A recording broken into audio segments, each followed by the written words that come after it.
ಗುರುರ್ದೇವೋ ಮಹೇಶ್ವರಃ ಗುರುಸ್ಸಾಕ್ಷಾತ್ ಪರಂ ಬ್ರಹ್ಮ ತಸ್ಮೈ ಶ್ರೀ ಗುರವೇ ನಮಃ.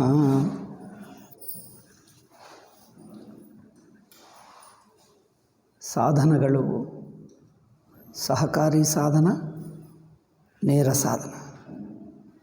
ನೇರ ಸಾಧನಗಳು ಶ್ರವಣ ಮನನ ನಿಧಿಧ್ಯಾಸನಗಳು. ಅದಕ್ಕೆ ಸಹಕರಿಸುವಂಥ ಸಾಧನಗಳು ಎರಡು ಹಂತ. ಮತ್ತೆ ಬಹಿರಂಗ ಸಾಧನ, ಅಂತರಂಗ ಸಾಧನ.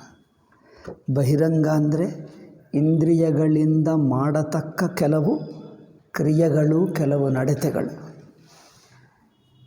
ಎರಡನೆಯದೇನೆಂದರೆ ಮಾನಸಿಕ ಹಂತದಲ್ಲಿ ಕೆಲವು ಸದ್ಗುಣಗಳು, ಮನಸ್ಸಿನ ನಿಗ್ರಹ, ಮನಸ್ಸಿನ ಗುಣಗಳು.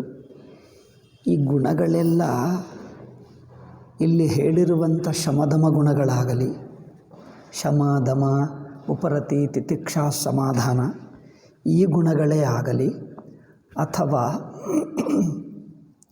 ಭಗವದ್ಗೀತೆಯಲ್ಲಿ ಹೇಳಿರುವಂಥ ಗುಣಗಳೇ ಆಗಲಿ. ಭಗವದ್ಗೀತೆಯಲ್ಲಿ 4 ಜಾಗಗಳಲ್ಲಿ ಹೇಳ್ತಾರೆ. 2ನೇ ಅಧ್ಯಾಯದಲ್ಲಿ ಸ್ಥಿತಪ್ರಜ್ಞ ಲಕ್ಷಣಗಳು ಎಂದು ಕೆಲವು ಗುಣಗಳು, ಮತ್ತು 12ನೇ ಅಧ್ಯಾಯದಲ್ಲಿ 12, 13, 14, 12ನಲ್ಲಿ ಭಕ್ತನ ಲಕ್ಷಣಗಳು, ಅದ್ವೇಷ್ಟ ಸರ್ವಭೂತಾನಾಂ ಎಂದು. ಮತ್ತು 13ನೇ ಅಧ್ಯಾಯದಲ್ಲಿ ಅಮಾನಿತ್ವಂ ಅದಂಭಿತ್ವಂ ಅಹಿಂಸಾ ಕ್ಷಾಂತಿರಾರ್ಜವಂ ಇವು. ಮತ್ತು 14ನೇ ಅಧ್ಯಾಯದಲ್ಲಿ ಏನದು ಗುಣಾತೀತ ಲಕ್ಷಣಗಳು. ಗುಣಾತೀತ ಲಕ್ಷಣಗಳು ಇವು ಒಂದು ಕಡೆ ಹೇಳಿದ್ದು ಅಷ್ಟೇ ಅಲ್ಲದೆ ಅಲ್ಲೆಲ್ಲೆಲ್ಲೆಲ್ಲಿ ಹೇಳ್ತಾನೇ ಇದ್ದಾರೆ ಅಧ್ಯಾಯದಲ್ಲಿ. ಈ ಗುಣಗಳೆಲ್ಲ ಸಹಕಾರಿ ಸಾಧನಗಳು, ಮನಸ್ಸಿನಲ್ಲಿ ಕಲಿಯತಕ್ಕ ಗುಣಗಳು ಎಂದು ಹೇಳಿದ್ದಾರೆ ಮನಸ್ಸಿನಿಂದ. ಆದರೆ ಈ ಗುಣಗಳ ಸೂಕ್ಷ್ಮತ ಒಳಹೊಕ್ಕು ನೋಡಿದ್ದರೆ ಈ ಒಂದೊಂದು ಗುಣವೂ ಆತ್ಮಸ್ವರೂಪವೇ. ಅದ್ವೇಷ್ಟ ಅಂದ್ರೇನು? ಇನ್ನೊಬ್ಬರನ್ನು ದ್ವೇಷಿಸಬಾರದು ಅಂದರೆ ನನಗಿಂತ ಬೇರೆ ಇನ್ನೊಬ್ಬರಿರುವವರೆಗೂ ದ್ವೇಷ ತಪ್ಪಲ್ಲ. ನಾನು ಇನ್ನೊಬ್ಬರು ಅಂದರೆ ದ್ವೇಷ ಇದ್ದೇ ಇರ್ತದೆ. ದ್ವೇಷನೋ ರಾಗನೋ ಯಾವುದೇ ಒಂದಲ್ಲಿದ್ದೇ ಇರುತ್ತದೆ. ಆದ್ದರಿಂದ ಈ ಗುಣಗಳೆಲ್ಲ, ಗುಣಗಳ ನಿಜವಾದ ಅರ್ಥ ಆತ್ಮಸ್ವರೂಪವೇ. ಆದ್ದರಿಂದ ಈ ಒಂದೊಂದು ಗುಣವನ್ನು ಕಲಿಯುವಾಗ ಮನಸ್ಸು ಏನಾಗುತ್ತದೆ? ಹೊರಗಿನ ದೃಷ್ಟಿಯನ್ನು ಬಿಟ್ಟು ಆತ್ಮ ಕಡೆಗೆ ತಿರುಗುತ್ತದೆ. ಮನಸ್ಸು ನಿಜವಾಗಿ ನೋಡಿದ್ದರೆ ಮನಸ್ಸೆಂಬುದು ಅಲೆ, ಚೈತನ್ಯ ಆತ್ಮ ನೀರಿನ ಹಾಗೆ ಇದೆ. ಈ ಮನಸ್ಸೇನೋ ಅಲೆಗಳ ಹಾಗಿದೆ. ಈ ಅಲೆ ಎಷ್ಟೆಷ್ಟು ನಾವು ಅಲೆಯಾಗಿದೆ ಎಂದು ದೃಷ್ಟಿ ಇಟ್ಕೊಳ್ತೀವೋ ಅಲೆಯೇ ಒಂದು ಸ್ವತಂತ್ರ ವಸ್ತುವಾಗಿ ಕಂಡು ಬರ್ತದೆ. ನಾವು ಅಲೆಯನ್ನು ಪದಾರ್ಥ ಬುದ್ಧಿ ಬಿಟ್ಟು ಒಂದು ತೋರಿಕೆ ಎಂದು ಮೊದಲು ತಿಳ್ಕೊಳ್ಳಬೇಕು. ಆ ತೋರಿಕೆ ಹೋಗಿ ಅದು ಒಂದು ಕಲ್ಪನಾ ಮಾತ್ರ ಆಗಬೇಕು. ಕಲ್ಪನಾ ಅಥವಾ ಅನಿಸಿಕೆ ಆದರೆ ಅದು ನೀರು ಮಾತ್ರವೇ ಎಂದು ಮುಂದಿನ ಹೆಜ್ಜೆಯಲ್ಲಿ ಗೊತ್ತಾಗ್ತದೆ. ಮನಸ್ಸು ಈ ಸದ್ಗುಣಗಳನ್ನು, ಆಧ್ಯಾತ್ಮಿಕ ಗುಣಗಳನ್ನು ಕಲಿಯುತ್ತಾ ಇದೆ ಅಂದರೆ ಅರ್ಥವೇನು? ಮನಸ್ಸು ತನ್ನನ್ನು ತಾನು ಚೈತನ್ಯ ಆತ್ಮವೇ ಎಂದು ಆತ್ಮದಲ್ಲಿ ಮುಳುಗಿ ಹೋಗುವುದಕ್ಕೆ ತಯಾರು ಮಾಡಿಕೊಳ್ತಾ ಇದೆ. ಮನಸ್ಸು ಎಲ್ಲಿ ಅದ್ವೇಷ್ಟ ಅಂದರೆ ಏನಾಗ್ತಾ ಇದೆ? ದ್ವೇಷದಿಂದ ಏನಾಗ್ತದೆ? ನಾನು ನೀನು ಎಂಬುದು ದ್ವೇಷ. ಎರಡನ್ನು ವಿಂಗಡಿಸಿದ ನಂತರ ಇನ್ನೊಂದು ವಸ್ತುವು ನಮಗೆ ಎಷ್ಟು ಅನುಕೂಲವೋ ನಮಗೆ ಅಂದರೆ ಈ ನಾನಿಗೆ, ಈ ಪರಿಮಿತವಾಗಿರುವ ನಾನಿಗೆ ಅನುಕೂಲವಾಗಿದ್ದರೆ ರಾಗ, ಪ್ರತಿಕೂಲವಾಗಿದ್ದರೆ ದ್ವೇಷ. ಇಲ್ಲದಿದ್ದರೆ ರಾಗದ್ವೇಷಗಳಿಗೆ ಅರ್ಥವೇ ಇಲ್ಲ. ರಾಗದ್ವೇಷಗಳಿಗೆ ಮೂಲವೇನು? ನನ್ನ ವೈಯಕ್ತಿಕ ಈ ವ್ಯಕ್ತಿ ದೇಹ ಇಂದ್ರಿಯ ಮನಸ್ಸುಗಳಿಗೆ ಸುಖವನ್ನು ಉಂಟು ಮಾಡುವುದಾದರೆ, ಅನುಕೂಲವಾದರೆ ರಾಗ, ಪ್ರತಿಕೂಲವಾದರೆ ದ್ವೇಷ. ಅನುಕೂಲ ಪ್ರತಿಕೂಲ ಏನಾಗದಿದ್ದರೆ ತಟಸ್ಥ ಎಲ್ಲೋ ಇದೆ, ನಮಗೆ ರಾಗ ಇಲ್ಲ ದ್ವೇಷ ಇಲ್ಲ, ದೂರವಾಗಿದೆ ಎಲ್ಲೋ ಇದೆ ಅಂದರೆ ಈಗ ರಾಗದ್ವೇಷ ಇಲ್ಲ, ಮುಂದೆ ಆಗಬಹುದು ಅಷ್ಟೇ. ತಟಸ್ಥ ಅಂದ್ರೇನು? ಈಗ ತಾತ್ಕಾಲಿಕವಾಗಿ ರಾಗ ದ್ವೇಷ ಎರಡೂ ಇಲ್ಲ, ದೂರವಾಗಿದೆ ಎಂದರ್ಥ. ದೂರವಾಗಿದ್ದಾರೆ, ಎಲ್ಲೋ ಬೆಂಗಳೂರಿನಲ್ಲಿ 100 ಜನರಿದ್ದಾರೆ, ಎಲ್ಲೆಲ್ಲೋ ನಮಗೆ ಗೊತ್ತಿಲ್ಲದವರು. ಅವರ ಮೇಲೆ ನಿಮಗೆ ರಾಗವ ದ್ವೇಷವ? ಪರಿಚಯವಾದ ನಂತರ ಆಗ್ತಾರೆ ರಾಗವೋ ದ್ವೇಷವೋ. ಪರಿಚಯವಿಲ್ಲವಲ್ಲ, ಯಾರೋ ಎಲ್ಲೋ ಇದ್ದಾರೆ, ನಮಗೇನು ಗೊತ್ತು ಅಂದರೆ ತಟಸ್ಥ. ಪರಿಚಯವಾಗಿ ಬಿಟ್ಟರೆ ಯಾವುದೇ ಒಂದು ಸಂಬಂಧ ತಪ್ಪಲ್ಲ, ಯಾವುದೇ ಒಂದು ಹಾಗೆ ಬಿಡ್ತದೆ. ಹೆಚ್ಚಿಲ್ಲದಿದ್ದರೂ ಒಂದು ಚೂರು ರಾಗ, ಒಂದು ಚೂರು ದ್ವೇಷ, ಒಂದು ಚೂರು ಆದರೆ ಆಗುತ್ತದೆ. ಅಂದರೆ ಎರಡನೆಯ ವ್ಯಕ್ತಿ, ಎರಡನೆಯ ವಸ್ತು ಆದರೆ ಸಾಕು, ಯಾವುದೇ ಒಂದು ಮನಸ್ಸಿನ ಭಾವನೆ ಹಾಗೆ ಬಿಡ್ತದೆ. ಅಂದರೇನು? ನಮಗೆ ನಮ್ಮ ದೃಷ್ಟಿಗೆ ಇವರೆಂಥವರು, ಅನುಕೂಲವಾ ಪ್ರತಿಕೂಲವಾ ಇದು. ಅದರಿಂದ ಮನಸ್ಸು ಪ್ರಪಂಚ ಸಂಬಂಧ ಆಕಾರ, ಪ್ರತಿಯೊಂದು ಪ್ರಪಂಚ ಪದಾರ್ಥದ ಸಂಬಂಧದಲ್ಲಿ ಒಂದಾನೊಂದು ಭಾವವನ್ನು ಇಟ್ಕೊಳ್ತದೆ. ಆ ಭಾವವನ್ನು ಬಿಡಿಸಿ ಹೊರನೋಟದಲ್ಲಿರುವಾಗ ರಾಗನೋ ದ್ವೇಷನೋ ಇಟ್ಕೊಳ್ತದೆ. ಆ ಹೊರನೋಟವನ್ನು ಬಿಡಿಸಿ ಅಂತರ್ಮುಖ ಮಾಡಬೇಕು. ಅದೇ ಈ ಸದ್ಗುಣಗಳೆಲ್ಲ. ಈ ಸದ್ಗುಣಗಳೆಲ್ಲ ಏನು ತೋರಿಸ್ತವೆ? ಮನಸ್ಸು ಹೊರನೋಟ ಆಗಿ ಈ ಪ್ರಪಂಚ, ನಾಮರೂಪಗಳು, ವಸ್ತುಗಳು, ವ್ಯಕ್ತಿಗಳು, ಘಟನೆಗಳು ಇವರ ಕುರಿತು ನಮ್ಮ ವ್ಯಕ್ತಿಗತ ದೃಷ್ಟಿಯಿಂದ, ಕರ್ತೃಭೋಕ್ತೃ ದೃಷ್ಟಿಯಿಂದ ಏನೋ ಒಂದು ಭಾವನೆ ಮಾಡಿಕೊಂಡು ಬಿಡ್ತದೆ. ಅದೇ ಸಂಬಂಧ, ಅದನ್ನೇ ಸಂಬಂಧ ಹೇಳ್ತೀವಿ. ರಾಗ, ದ್ವೇಷ, ಕೋಪ, ಈರ್ಷ್ಯಾದಿಗಳು ಮುಂತಾದ ಯಾವುದೇ ಆಗಲಿ. ಈಗ ಮನಸ್ಸನ್ನು ಏನು ಮಾಡ್ತಾ ಇದ್ದೀವಿ ಅಂದರೆ, ಈ ಸಂಬಂಧಗಳನ್ನು ಬಿಡಿಸಿ, ಈ ಸದ್ಗುಣಗಳು ಏನು ಮಾಡ್ತವೆ? ಈ ಸಂಬಂಧಗಳನ್ನು ಬಿಡಿಸಿ ಮನಸ್ಸನ್ನು ಅಂತರ್ಮುಖ ಮಾಡ್ತೀವಿ.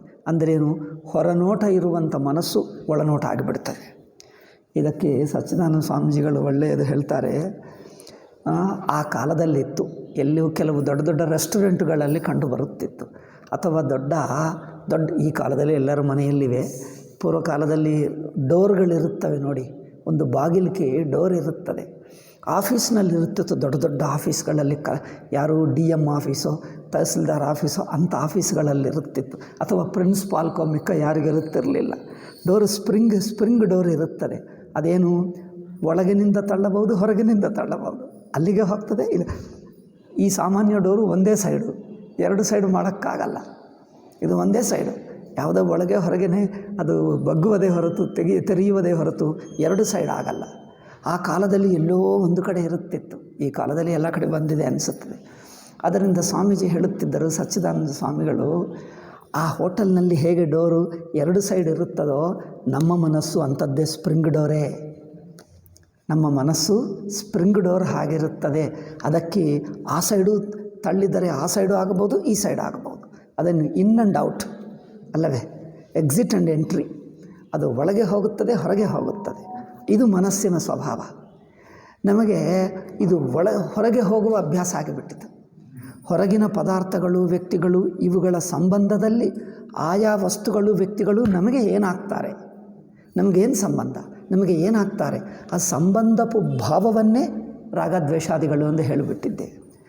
ಈ ಸಂಬಂಧಗಳು ಅಂದರೆ ಯಾವುದೇ ಒಂದು ಭಾವ ಇಟ್ಕೊಳ್ಳುವುದರಿಂದ ಮನಸ್ಸು ಅಲ್ಲೇ ಕೂತಿರ್ತದೆ, ಆ ಭಾವಗಳಲ್ಲೇ ತುಂಬಿರುತ್ತದೆ, ಅವುಗಳಲ್ಲೇ ತಿರುಗುತ್ತದೆ, ಅಲ್ಲೇ ಕೆಲಸ ಮಾಡುವುದು, ಅಲ್ಲೇ ನೋಡುವುದು, ಅದೇ ಭಾವನೆಯನ್ನು ಗಟ್ಟಿಗೊಳಿಸಿಕೊಳ್ಳುವುದು. ಒಂದು ವ್ಯಕ್ತಿ ಮೇಲೆ ತುಂಬ ಬೇಜಾರಾಯಿತು ಅಂದರೆ ಬಿಟ್ಟು ಇನ್ನೊಬ್ಬ ವ್ಯಕ್ತಿ ಹೋಗೋದು, ಈ ಜಾಗ ಬೇಜಾರಾಯಿತು ಅಂದರೆ ಇನ್ನೊಂದು ಕಡೆ ಹೋಗೋದು.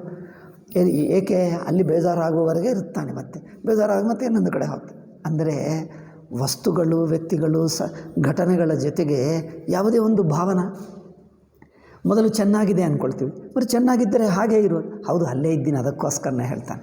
ಬರೀ ಚೆನ್ನಾಗಿದ್ದರೆ ಇಡೀ ಜೀವನ ಇರು ಅಂದರೆ ಅಲ್ಲ, ಹೌದು ಇರ್ತೀನಿ ಎಂದು ಹೇಳ್ತಾನೆ. ಕೆಲವು ದಿವಸ ನಂತರ ಮತ್ತೆ ಜಗಳ ಶುರುವಾಗ್ತದೆ. ಏಕೆ ಅಂದರೆ you take them for granted, ನಮ್ಮವರೇ ಎಂದು ಹೇಳ್ತಾರೆ. ಅದರಿಂದ ನಿರೀಕ್ಷಣಾ ಏನದು ನಮ್ಮ ಎಕ್ಸ್ಪೆಕ್ಟೇಷನ್ ಹೆಚ್ಚು ಮಾಡಿಕೊಂಡು ಬಿಡ್ತಾರೆ. ಇದು ನಮ್ಮದೇ ಆಯಿತು ಅಂದರೆ ಎಕ್ಸ್ಪೆಕ್ಟೇಷನ್ ಹೆಚ್ಚು ಮಾಡ್ಕೊಳ್ತೀವಿ. ಹೆಚ್ಚು ಮಾಡಿಕೊಂಡ್ರೆ ನಿರಾಶೆ ಆಗಿಬಿಡ್ತದೆ. ಈಗ ಅವರೇನು ಮಾಡಲ್ಲ, ವಸ್ತುವಾಗಲಿ ವ್ಯಕ್ತಿಯಾಗಲಿ ನಮ್ಮ ಎಕ್ಸ್ಪೆಕ್ಟೇಷನ್ಗೆ ಅನುಗುಣವಾಗಿ ನಡ್ಕೊಳ್ಳಲ್ಲ, ನಿರಾಶೆ ಆಗುತ್ತದೆ ಅಷ್ಟೇ. ಮೊದಲಿರುವ ಪ್ರೀತಿ ಅದು ಮುರಿದು ಹೋಗ್ತದೆ, ಇನ್ನೇನೋ ಆಗಿಬಿಡ್ತದೆ. ಏಕೆ ಕಾರಣ? ಎಕ್ಸ್ಪೆಕ್ಟೇಷನ್ ಏಕೆಂದರೆ ನಮ್ಮ ಆಸೆ ಇದೆ. ನಾವು ಮನಸ್ಸಿನಿಂದ ಇನ್ನೊಬ್ಬ ವ್ಯಕ್ತಿ, ಇನ್ನೊಂದು ವಸ್ತು, ಇನ್ನೊಂದು ಘಟನಾ, ಇದರ ಜೊತೆಗೆ ಸಂಬಂಧವೇನು ಸಂಬಂಧ?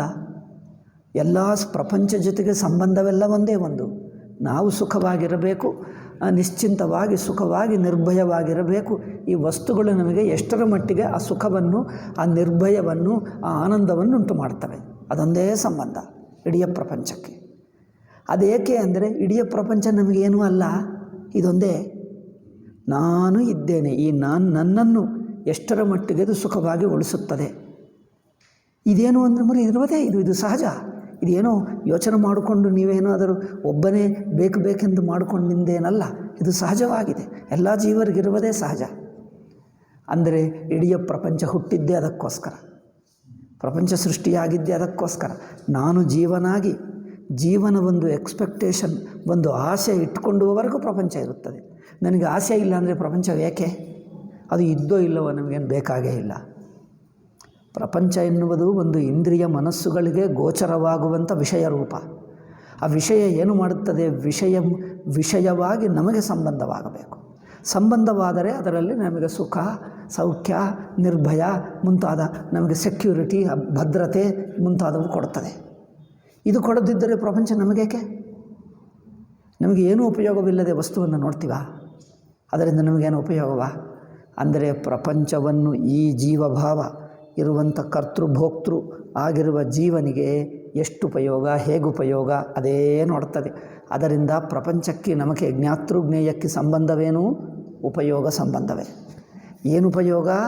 ನನಗೆ ಏನು ಸುಖ, ಎಷ್ಟು ಸುಖ ಉಂಟು ಮಾಡ್ತದೆ, ಅದೊಂದೇ ಸಂಬಂಧ. ಅದೇಕೆ ಅಂದರೆ ನನ್ನ ಜೀವ ಅಂದರೆ ಅದೇ. ಜೀವ ಸಂಸಾರಿ ಅಂದರೆ ಏನು? ಆ ಸುಖವನ್ನು ಹುಡುಕುತ್ತಾ ಇರುವವನು, ಅಲ್ಪ ಸ್ವಲ್ಪ ಸಿಕ್ಕಿದ್ದು ಅನುಭವಿಸುವವನು, ಸ್ವಲ್ಪ ಸಿಕ್ಕಿದ್ದರೆ ಆಹಾ ಸಂಭ್ರಮ ಪಟ್ಕೊಳ್ಳುವನು, ಸ್ವಲ್ಪ ಹೊತ್ತಿಗೆ ಮತ್ತೆ ಅದು ಸಾಕಲ್ಲ, ಅದು ಮತ್ತೆ ಇನ್ನೊಂದು ಬೇಕು ಎಂದು ಹೇಳೋದು. ಏನೋ ಅಲ್ಪ ಸ್ವಲ್ಪ ಪಡ್ಕೊಳ್ತಾನೆ, ಅದು ಸಾಕಾಗಲ್ಲ ಹೇಳ್ತಾನೆ, ಇನ್ನು ಬೇಕು ಹೇಳ್ತಾನೆ. ಸಾಕಾಗಿದ್ದರೂ ಸುಖ ಬಂದರೆ ತೊಂದರೆ, ದುಃಖ ಬಂದರೆ ತೊಂದರೆ.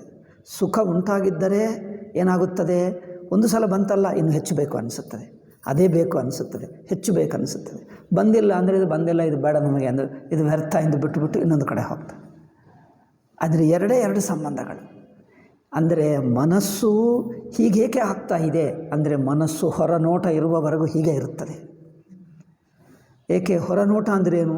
ಜೀವನಿಗೆ ಮನಸ್ಸಿರುವುದೇ ಹೊರನೋಟ. ಯಾವಾಗ ಹೊರನೋಟ ಬಿಡುತ್ತದೆ ಅಂದ್ರೇನು? ಮನಸ್ಸು ಈ ಹೊರಗಿನ ಸಂಬಂಧಗಳನ್ನು ಬಿಟ್ಟು ಒಳ ಹೊಕ್ಕುತ್ತದೆ. ಅವೇ ಈ ಗುಣಗಳೆಲ್ಲ. ಈ ಗುಣಗಳೆಲ್ಲ ಏನು ಮಾಡ್ತವೆ? ಹೊರಗಿನ ಸಂಬಂಧಗಳನ್ನು ಬಿಟ್ಟು ಏಕೆ ಬಿಡುತ್ತದೆ ಅಂದರೆ ಹೊರಗಿನ ಪ್ರಪಂಚ, ಪದಾರ್ಥಗಳು, ಘಟನೆಗಳ ಮೇಲೆ ಅದರ ನಿಜ ಸ್ವರೂಪ ಗೊತ್ತಾಯಿತು. ಪ್ರಪಂಚವೇ ಇಂಥದ್ದು, ಅದು ಯಾರಿಗೂ ಪೂರ್ಣವಾಗಿ ಸುಖ, ಪರಿಪೂರ್ಣವಾಗಿ ಸುಖವನ್ನು ಉಂಟು ಮಾಡುವ ಯೋಗ್ಯತೆ ಪ್ರಪಂಚಕ್ಕೇ ಇಲ್ಲ. ಭಗವಂತ ಸೃಷ್ಟಿ ಆಗಿದೆ, ಯಾರೇನು ಮಾಡೋದು? ಈ ಜೀವನಿಗೆ ಪರಿಪೂರ್ಣ ಬೇಕು ಅಂದರೆ ಹೇಗೆ ಸಿಗ್ತದೆ? ನಾನು ಜೀವನಾಗೇ ಪ್ರಪಂಚ ಸಂಬಂಧ ಇಟ್ಕೊಳ್ತೀನಿ. ನಾನು ಜೀವನಾಗಿರುವುದರಲ್ಲೇ ಪರಿಪೂರ್ಣತೆ ಇಲ್ಲ. ಏಕೆಂದರೆ ಜೀವ ಅಂದರೆ ಕರ್ತೃಭೋಕ್ತೃ ಆಗಿರುವ ಜೀವ ತನ್ನ ಪರಿಪೂರ್ಣ ಬ್ರಹ್ಮಸ್ವರೂಪವನ್ನು ಕಲ್ಕೊಂಡು ಜೀವನಾಗಿದ್ದಾನೆ. ಅಂದ್ರೇನು? ಕಲ್ಕೊಂಡು ಸುಖವನ್ನು ಕಲ್ಕೊಂಡ ಅಲ್ಪ ಸುಖಿ, ಅಲ್ಪ ದುಃಖಿ, ಸುಖಿ ದುಃಖಿ ಆಗಿರುವಂಥ ಈ ಅಲ್ಪ ಜೀವನಾಗಿ, ಈ ಅಲ್ಪ ಜೀವನ ಮೂಲಕವೇ ಪ್ರಪಂಚ ದರ್ಶನ. ಈ ಅಲ್ಪ ಜೀವನಿಗೆ ಪ್ರಪಂಚ ದರ್ಶನ, ಅಲ್ಪ ಜೀವನಿಗೆ ಪ್ರಪಂಚ ಸಂಬಂಧ, ಅಲ್ಪ ಜೀವನಿಗೆ ಪ್ರಪಂಚ ಭೋಗ. ಪ್ರಪಂಚ ದರ್ಶನ, ಪ್ರಪಂಚ ಸಂಬಂಧ, ಪ್ರಪಂಚ ಭೋಗ, ಮೂರು ಜೀವಭಾವದಲ್ಲೇ ಆಗುತ್ತವೆ. ಮೊದಲು ಆ ಜೀವಭಾವವೇ ಅಸಂತೋಷಿ. ಜೀವನಾಗಿರುವುದರಿಂದಲೇ ಅವರಿಗೆ ಪರಿಪೂರ್ಣತೆ ಇಲ್ಲ. ಏಕೆ? ಪರಿಪೂರ್ಣತವನ್ನು ಕಲ್ಕೊಂಡೇ ಜೀವನಾಗಿದ. ತನ್ನ ಸ್ವರೂಪವನ್ನು ಮರೆತು ಹೋಗಿ ಜೀವಭಾವನಾಗಿದ್ದ.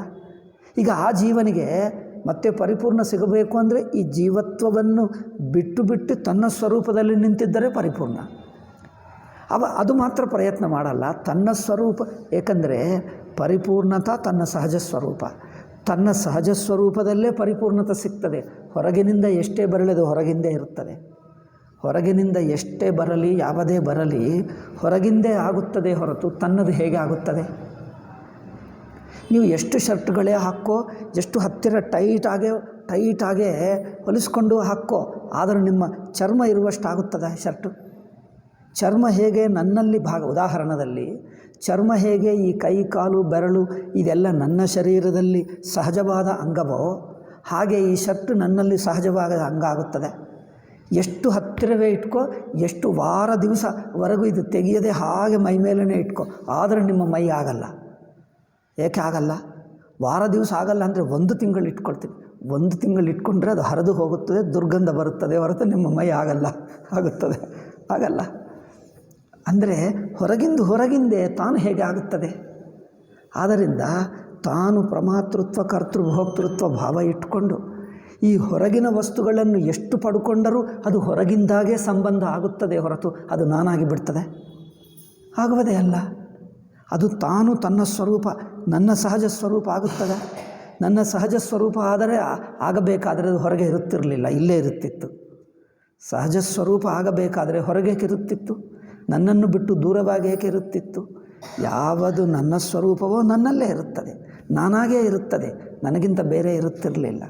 ನನಗಿಂತ ಬೇರೆ ಇದೆ ಅಂದರೆ ಅದು ನಾನಾಗಲ್ಲ. ಸಿಂಪಲ್ ಥಿಂಗ್, ಇಷ್ಟೇ ಅಲ್ಲವೇ? ಆದ್ದರಿಂದ ಹೊರಗಿನ ಇಡೀ ಪ್ರಪಂಚ ಸ್ವಭಾವವೇ ಅಂಥದ್ದು. ಪ್ರಪಂಚ ತಪ್ಪೇನಿಲ್ಲ, ಸಮಾಜ ತಪ್ಪಿಲ್ಲ, ಯಾವ ನೆಂಟರು ಬಂಧುಗಳು ನಿಮ್ಮ ಕುಟುಂಬ ಸದಸ್ಯರು ಯಾರದೂ ತಪ್ಪಿಲ್ಲ.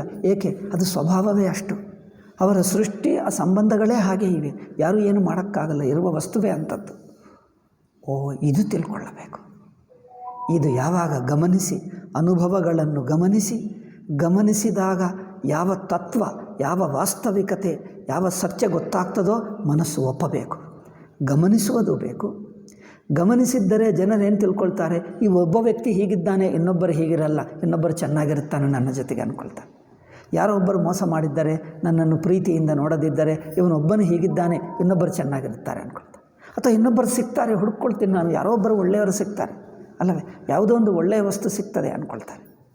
ಇನ್ನೊಂದು ಹುಡುಕ್ತಾನೆ, ಇನ್ನೊಂದು ಅನ್ನಿಸ್ತಾನೆ, ಅಲ್ಲ ಇದೇನೋ ತಪ್ಪಾಯಿತು, ಮತ್ತು ಇನ್ನೊಂದು ಹುಡುಕ್ತಾನೆ, ಇದೇನೋ ತಪ್ಪಾಯಿತು, ಮತ್ತು ಇನ್ನೊಂದು ಹುಡುಕ್ತಾನೆ. 4, 6, 5 ಆದ ನಂತರ ಇದು ಏನಪ್ಪ ಇಷ್ಟು ಸಲ ಆಗಿದ್ದರೂ ಹೀಗೆ ಆಗ್ತಾಯಿದೆ, ನನಗೆ ಒಳ್ಳೆಯದು ಸಿಗ್ತಾನೇ ಇಲ್ಲ ಅಂದ್ಕೊಳ್ತಾನೆ. ಇನ್ನೊಬ್ಬರನ್ನು ಕೇಳ್ತಾನೆ. ಜನರು ಪರಸ್ಪರ ಹರಟೆ ಮಾಡ್ತಾರಲ್ಲ, ಅದರಲ್ಲಿ ಏನೋ ಸತ್ಯ ಇರುತ್ತದೆ ಹರಟೆಗಳಲ್ಲಿ. ನಿಮಗೇನು ಸಿಕ್ಕಿತು, ನಿಮಗೇನು ನೋಡಿದ್ದು? ಇವಾಗ ನನಗೂ ಹೀಗೆ ತೊಂದರೆ ಇದೆ, ಹೀಗಿದೆ, ನಮ್ಮ ನೆಂಟರು ಹೀಗಿದ್ದಾರೆ, ಬಂಧುಗಳು ಹೀಗಿದ್ದಾರೆ, ಉದ್ಯೋಗ ಹೀಗಿದೆ, ವಸ್ತುಗಳು ಹೀಗಿವೆ, ಭೋಗಗಳು ಹೀಗಿವೆ, ಅವನು ಕಂಪ್ಲೇಂಟ್ ಮಾಡ್ತಾನೆ ಇರ್ತಾನೆ. ಇವನಿಗೆ ಅರ್ಥವಾಗ್ತದೆ, ನಾನೇ ಕಂಪ್ಲೇಂಟ್ ಮಾಡ್ತೀನಿ ಅಂದ್ಕೊಂಡೆ, ಎಲ್ಲರೂ ಕಂಪ್ಲೇಂಟ್ ಮಾಡ್ತಾನೆ ಇದ್ದಾರೆ, ಎಲ್ಲರೂ ಕಂಪ್ಲೇಂಟೇ. ಅಯ್ಯೋ ರಾಮ, ಇನ್ನೊಬ್ಬನ ಅವನು ಕಂಪ್ಲೇಂಟೇ. ಅಯ್ಯೋ ಇದೇನಪ್ಪ ಎಲ್ಲರೂ ಕಂಪ್ಲೇಂಟೇ ಮಾಡ್ತಾ ಇದ್ದಾರೆ, ಇದೇನೋ ಆಶ್ಚರ್ಯ. ಹೌದಪ್ಪ, ಎಲ್ಲರೂ ಅದೇ ಮಾಡ್ತಾರೆ. ಯಾಕಂದರೆ ಎಲ್ಲರಲ್ಲಿರುವುದು ಅದೇ ಜೀವಭಾವ, ಅದೇ ಹೊರಗಿನ ಪ್ರಪಂಚ, ಅದೇ ಜ್ಞಾತೃಜ್ಞೇಯ, ಕರ್ತ ಕರ್ಮ, ಭೋಕ್ತ ಭೋಗ್ಯ, ಅದೇ ಸಂಬಂಧ. ಅಯ್ಯೋ ಪ್ರಪಂಚ ಅಥವಾ ಭಾರತ ದೇಶದಲ್ಲಿ ಇಲ್ಲಿದ್ದಾರೆ, ಬೆಂಗಳೂರಿನಲ್ಲಿ ಬೇರೆ ಕಡೆ ಏನಿದ್ದಾರೆ ಹೋಗಿ ನೋಡು, ಬೇಕಂದ್ರೆ ಹೋಗಿ ನೋಡು, ಕುಂಭಮೇಳಕ್ಕೆ ಹೋಗಿ ಏನಿರ್ತದೆ ಗೊತ್ತಾಗ್ತದೆ. ಮತ್ತು ಇನ್ನೊಂದು ಕಡೆ ಹೋಗು, ಇನ್ನೊಂದು ಕಡೆ, ಇಲ್ಲಿಲ್ಲ ಚೆನ್ನಾಗಿ ಅಮೆರಿಕಾಕ್ಕೆ ಹೋಗು ಅಮೆರಿಕಾಕ್ಕೆ. ಎಲ್ಲಿ ಹೋದರೂ ಇರುವುದು ಜೀವ ಸ್ವಭಾವ ಅಷ್ಟೇ. ಕೆಲವು ಪ್ರಪಂಚ, ಕೆಲವು ಇಲ್ಲದಿದ್ದರೆ ಪುಸ್ತಕ ಓದ್ತಾನೆ, ಏನೋ ಕಾದಂಬರಿ ಓದ್ತಾನೆ, ಸಿನಿಮಾ ನೋಡ್ತಾನೆ, ನೋಡಿ ಎಲ್ಲ ಹೋದ್ರೆ ಅದೇ ನಮ್ಮ ಜೀವನದಲ್ಲಿರುವ ಸುಖ ದುಃಖಗಳು, ಜಗಳಗಳು, ಪ್ರೀತಿಗಳೇ ಅಲ್ಲಿ ಸಿನಿಮಾದಲ್ಲಿರುತ್ತದೆ. ಸಿನಿಮಾ ಏಕೆ ನೋಡೋದಪ್ಪ? ನಮ್ಮದೇ ಅಲ್ಲಿ, ನಮಗಿಂತ ಚೆನ್ನಾಗಿರ್ತದೆ ಆ ಸಿನಿಮಾ. ನಮ್ಮ ಜೀವನವೇ ಸಿನಿಮಾ, ನಾವೇ ಸಿನಿಮಾ, ನಮಗಿಂತ ಚೆನ್ನಾಗಿರುತ್ತೆ. ಅಲ್ಲಿ ಏನಿರ್ತದೆ? ನಾವೇ ಅಲ್ಲವೇ, ನಾವೇ. ಅದಕ್ಕಿಂತ ಒಳ್ಳೆಯ ಸಿನಿಮಾ ನಾವೇ. ಆ ಸಿನಿಮಾ ಏನು ಯಾರ್ದೋ ಎಲ್ಲೋ ನೋಡಿದ್ದ ಕಥೆ, ಅದು ಕಾಪಿ. ಆಲ್ ಸಿನಿಮಾಗಳು ಕಾಪಿ, ನಾವು ಒರಿಜಿನಲ್. ನಿಜವಾದ ಸಿನಿಮಾ ನಾವೇ ಮಾಡ್ತಾ ಇದ್ದೀವಿ, ರಿಯಲ್ ಸಿನಿಮಾ ನಾವು ಮಾಡ್ತಿದ್ದಾರೆ, ಅದೆಲ್ಲ ಕಾಪಿ ಸಿನಿಮಾ, ಅದೆಲ್ಲ ಕ್ಯಾಮರಾದಿಂದ ಕಾಪಿ ಮಾಡಿರುವ ಸಿನಿಮಾ. ನಾವು ಒರಿಜಿನಲ್ ಸಿನಿಮಾ ಮಾಡ್ತಾ ಇದ್ದೀವಿ ಪ್ರತಿ ದಿವಸ, ಪ್ರತಿ ಕ್ಷಣ.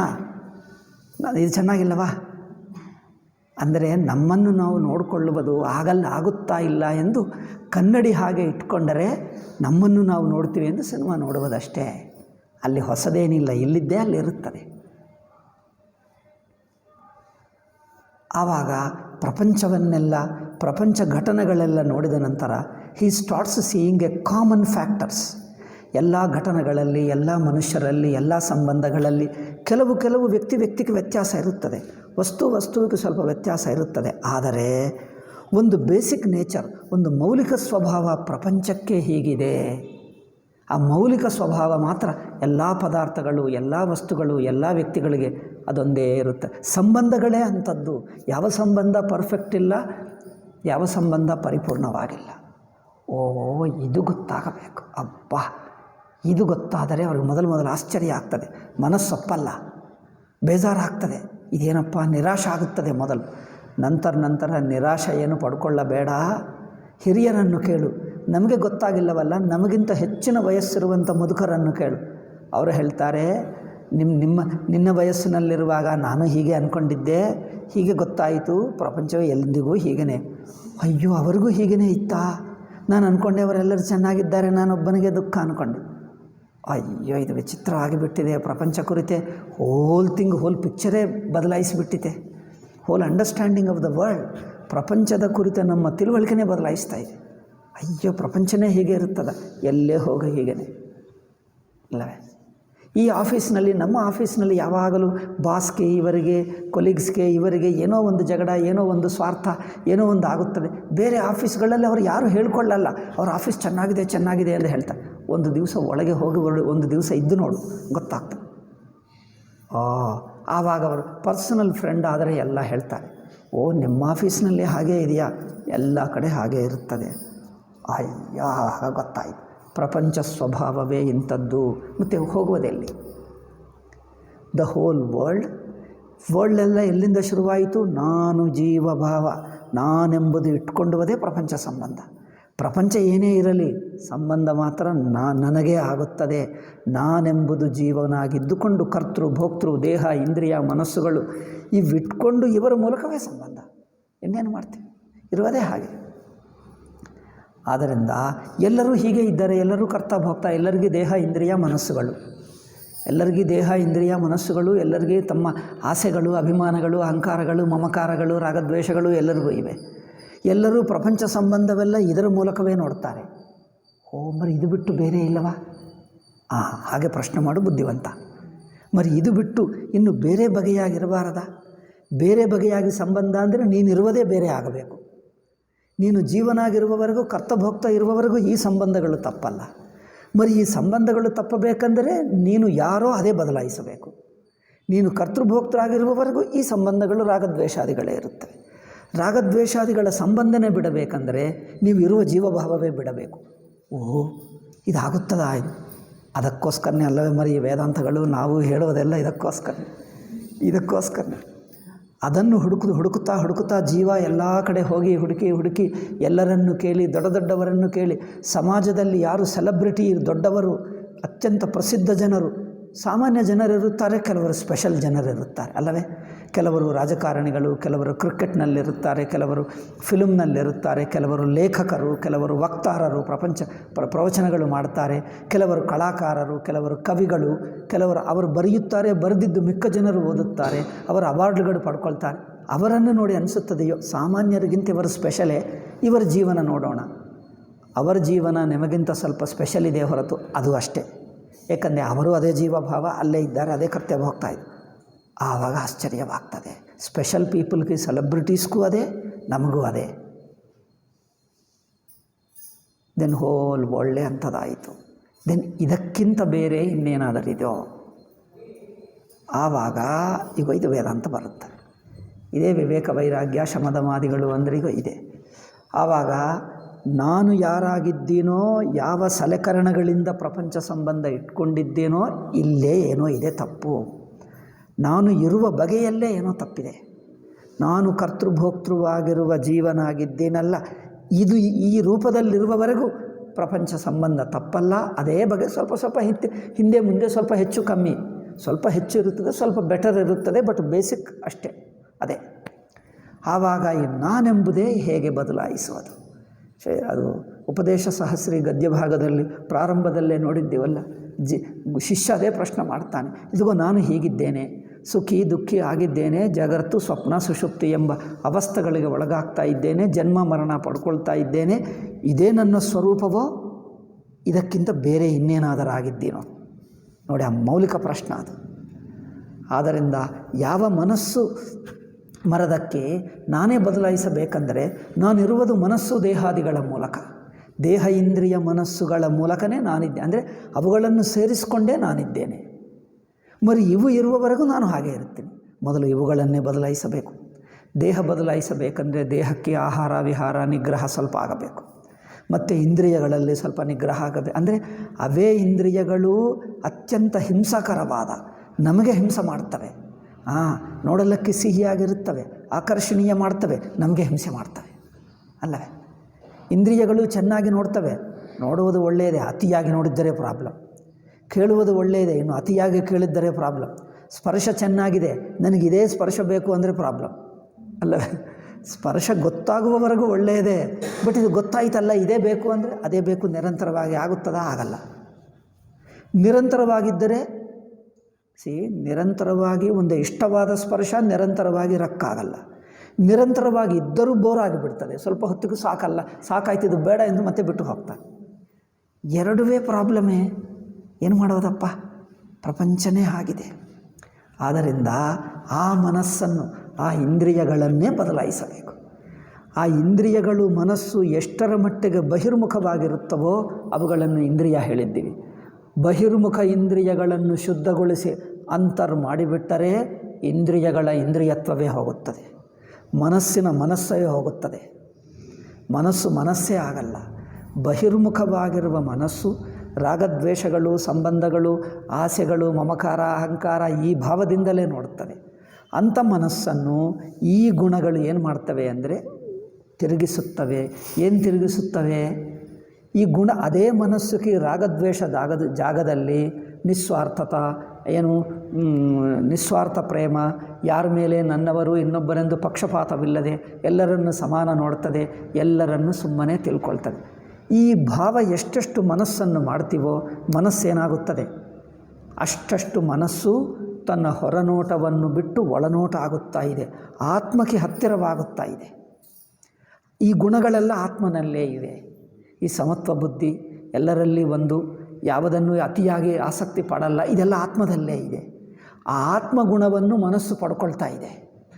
ಆತ್ಮಕ್ಕೆ ಎಷ್ಟೆಷ್ಟು ದೂರವಾಗುತ್ತದೋ ಅಷ್ಟಷ್ಟು ಹೊರನೋಟ ಆಗುತ್ತದೆ.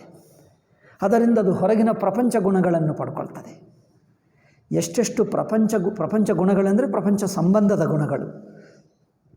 ಪ್ರಪಂಚದ ಸಂಬಂಧದ ಗುಣಗಳು ಅಂದರೆ ರಾಗದ್ವೇಷಗಳು. ಪ್ರಪಂಚದ ಸಂಬಂಧ ಗುಣಗಳನ್ನು ಬಿಟ್ಟು ಎಷ್ಟೆಷ್ಟು ಮನಸ್ಸು ಆತ್ಮಕ್ಕೆ ಹತ್ತಿರವಾಗುತ್ತದೋ ಆತ್ಮಗುಣಗಳನ್ನು ತಾಳುವುದು ಶುರುವಾಗ್ತದೆ. ಸಮತ್ವ ಬುದ್ಧಿ ಆಗ್ತದೆ, ಹಗುರವಾಗುತ್ತದೆ, ಅತಿಯಾಗಿ ಮೋಹ ಪಡ್ಕೊಳ್ಳಲ್ಲ, ರಾಗದ್ವೇಷಗಳನ್ನು ಮಾಡಲ್ಲ, ಸಮತ್ವವಾಗಿರುತ್ತದೆ, ಶಾಂತವಾಗಿ ಸಮಾಧಾನವಾಗಿರುತ್ತದೆ. ಎಷ್ಟೆಷ್ಟು ಮನಸ್ಸು ಬಹಿರ್ನೋಟ ಬಿಡುತ್ತದೋ ಬಹಿರ್ಮುಖತ, ಅಷ್ಟಷ್ಟು ಅಂತರ್ಮುಖವಾದರೆ ಅಷ್ಟಷ್ಟು ಆತ್ಮಕ್ಕೆ ಹತ್ತಿರವಾಗುತ್ತದೆ, ಆತ್ಮಗುಣಗಳನ್ನೇ ತಾಳುವುದು ಶುರುವಾಗ್ತದೆ.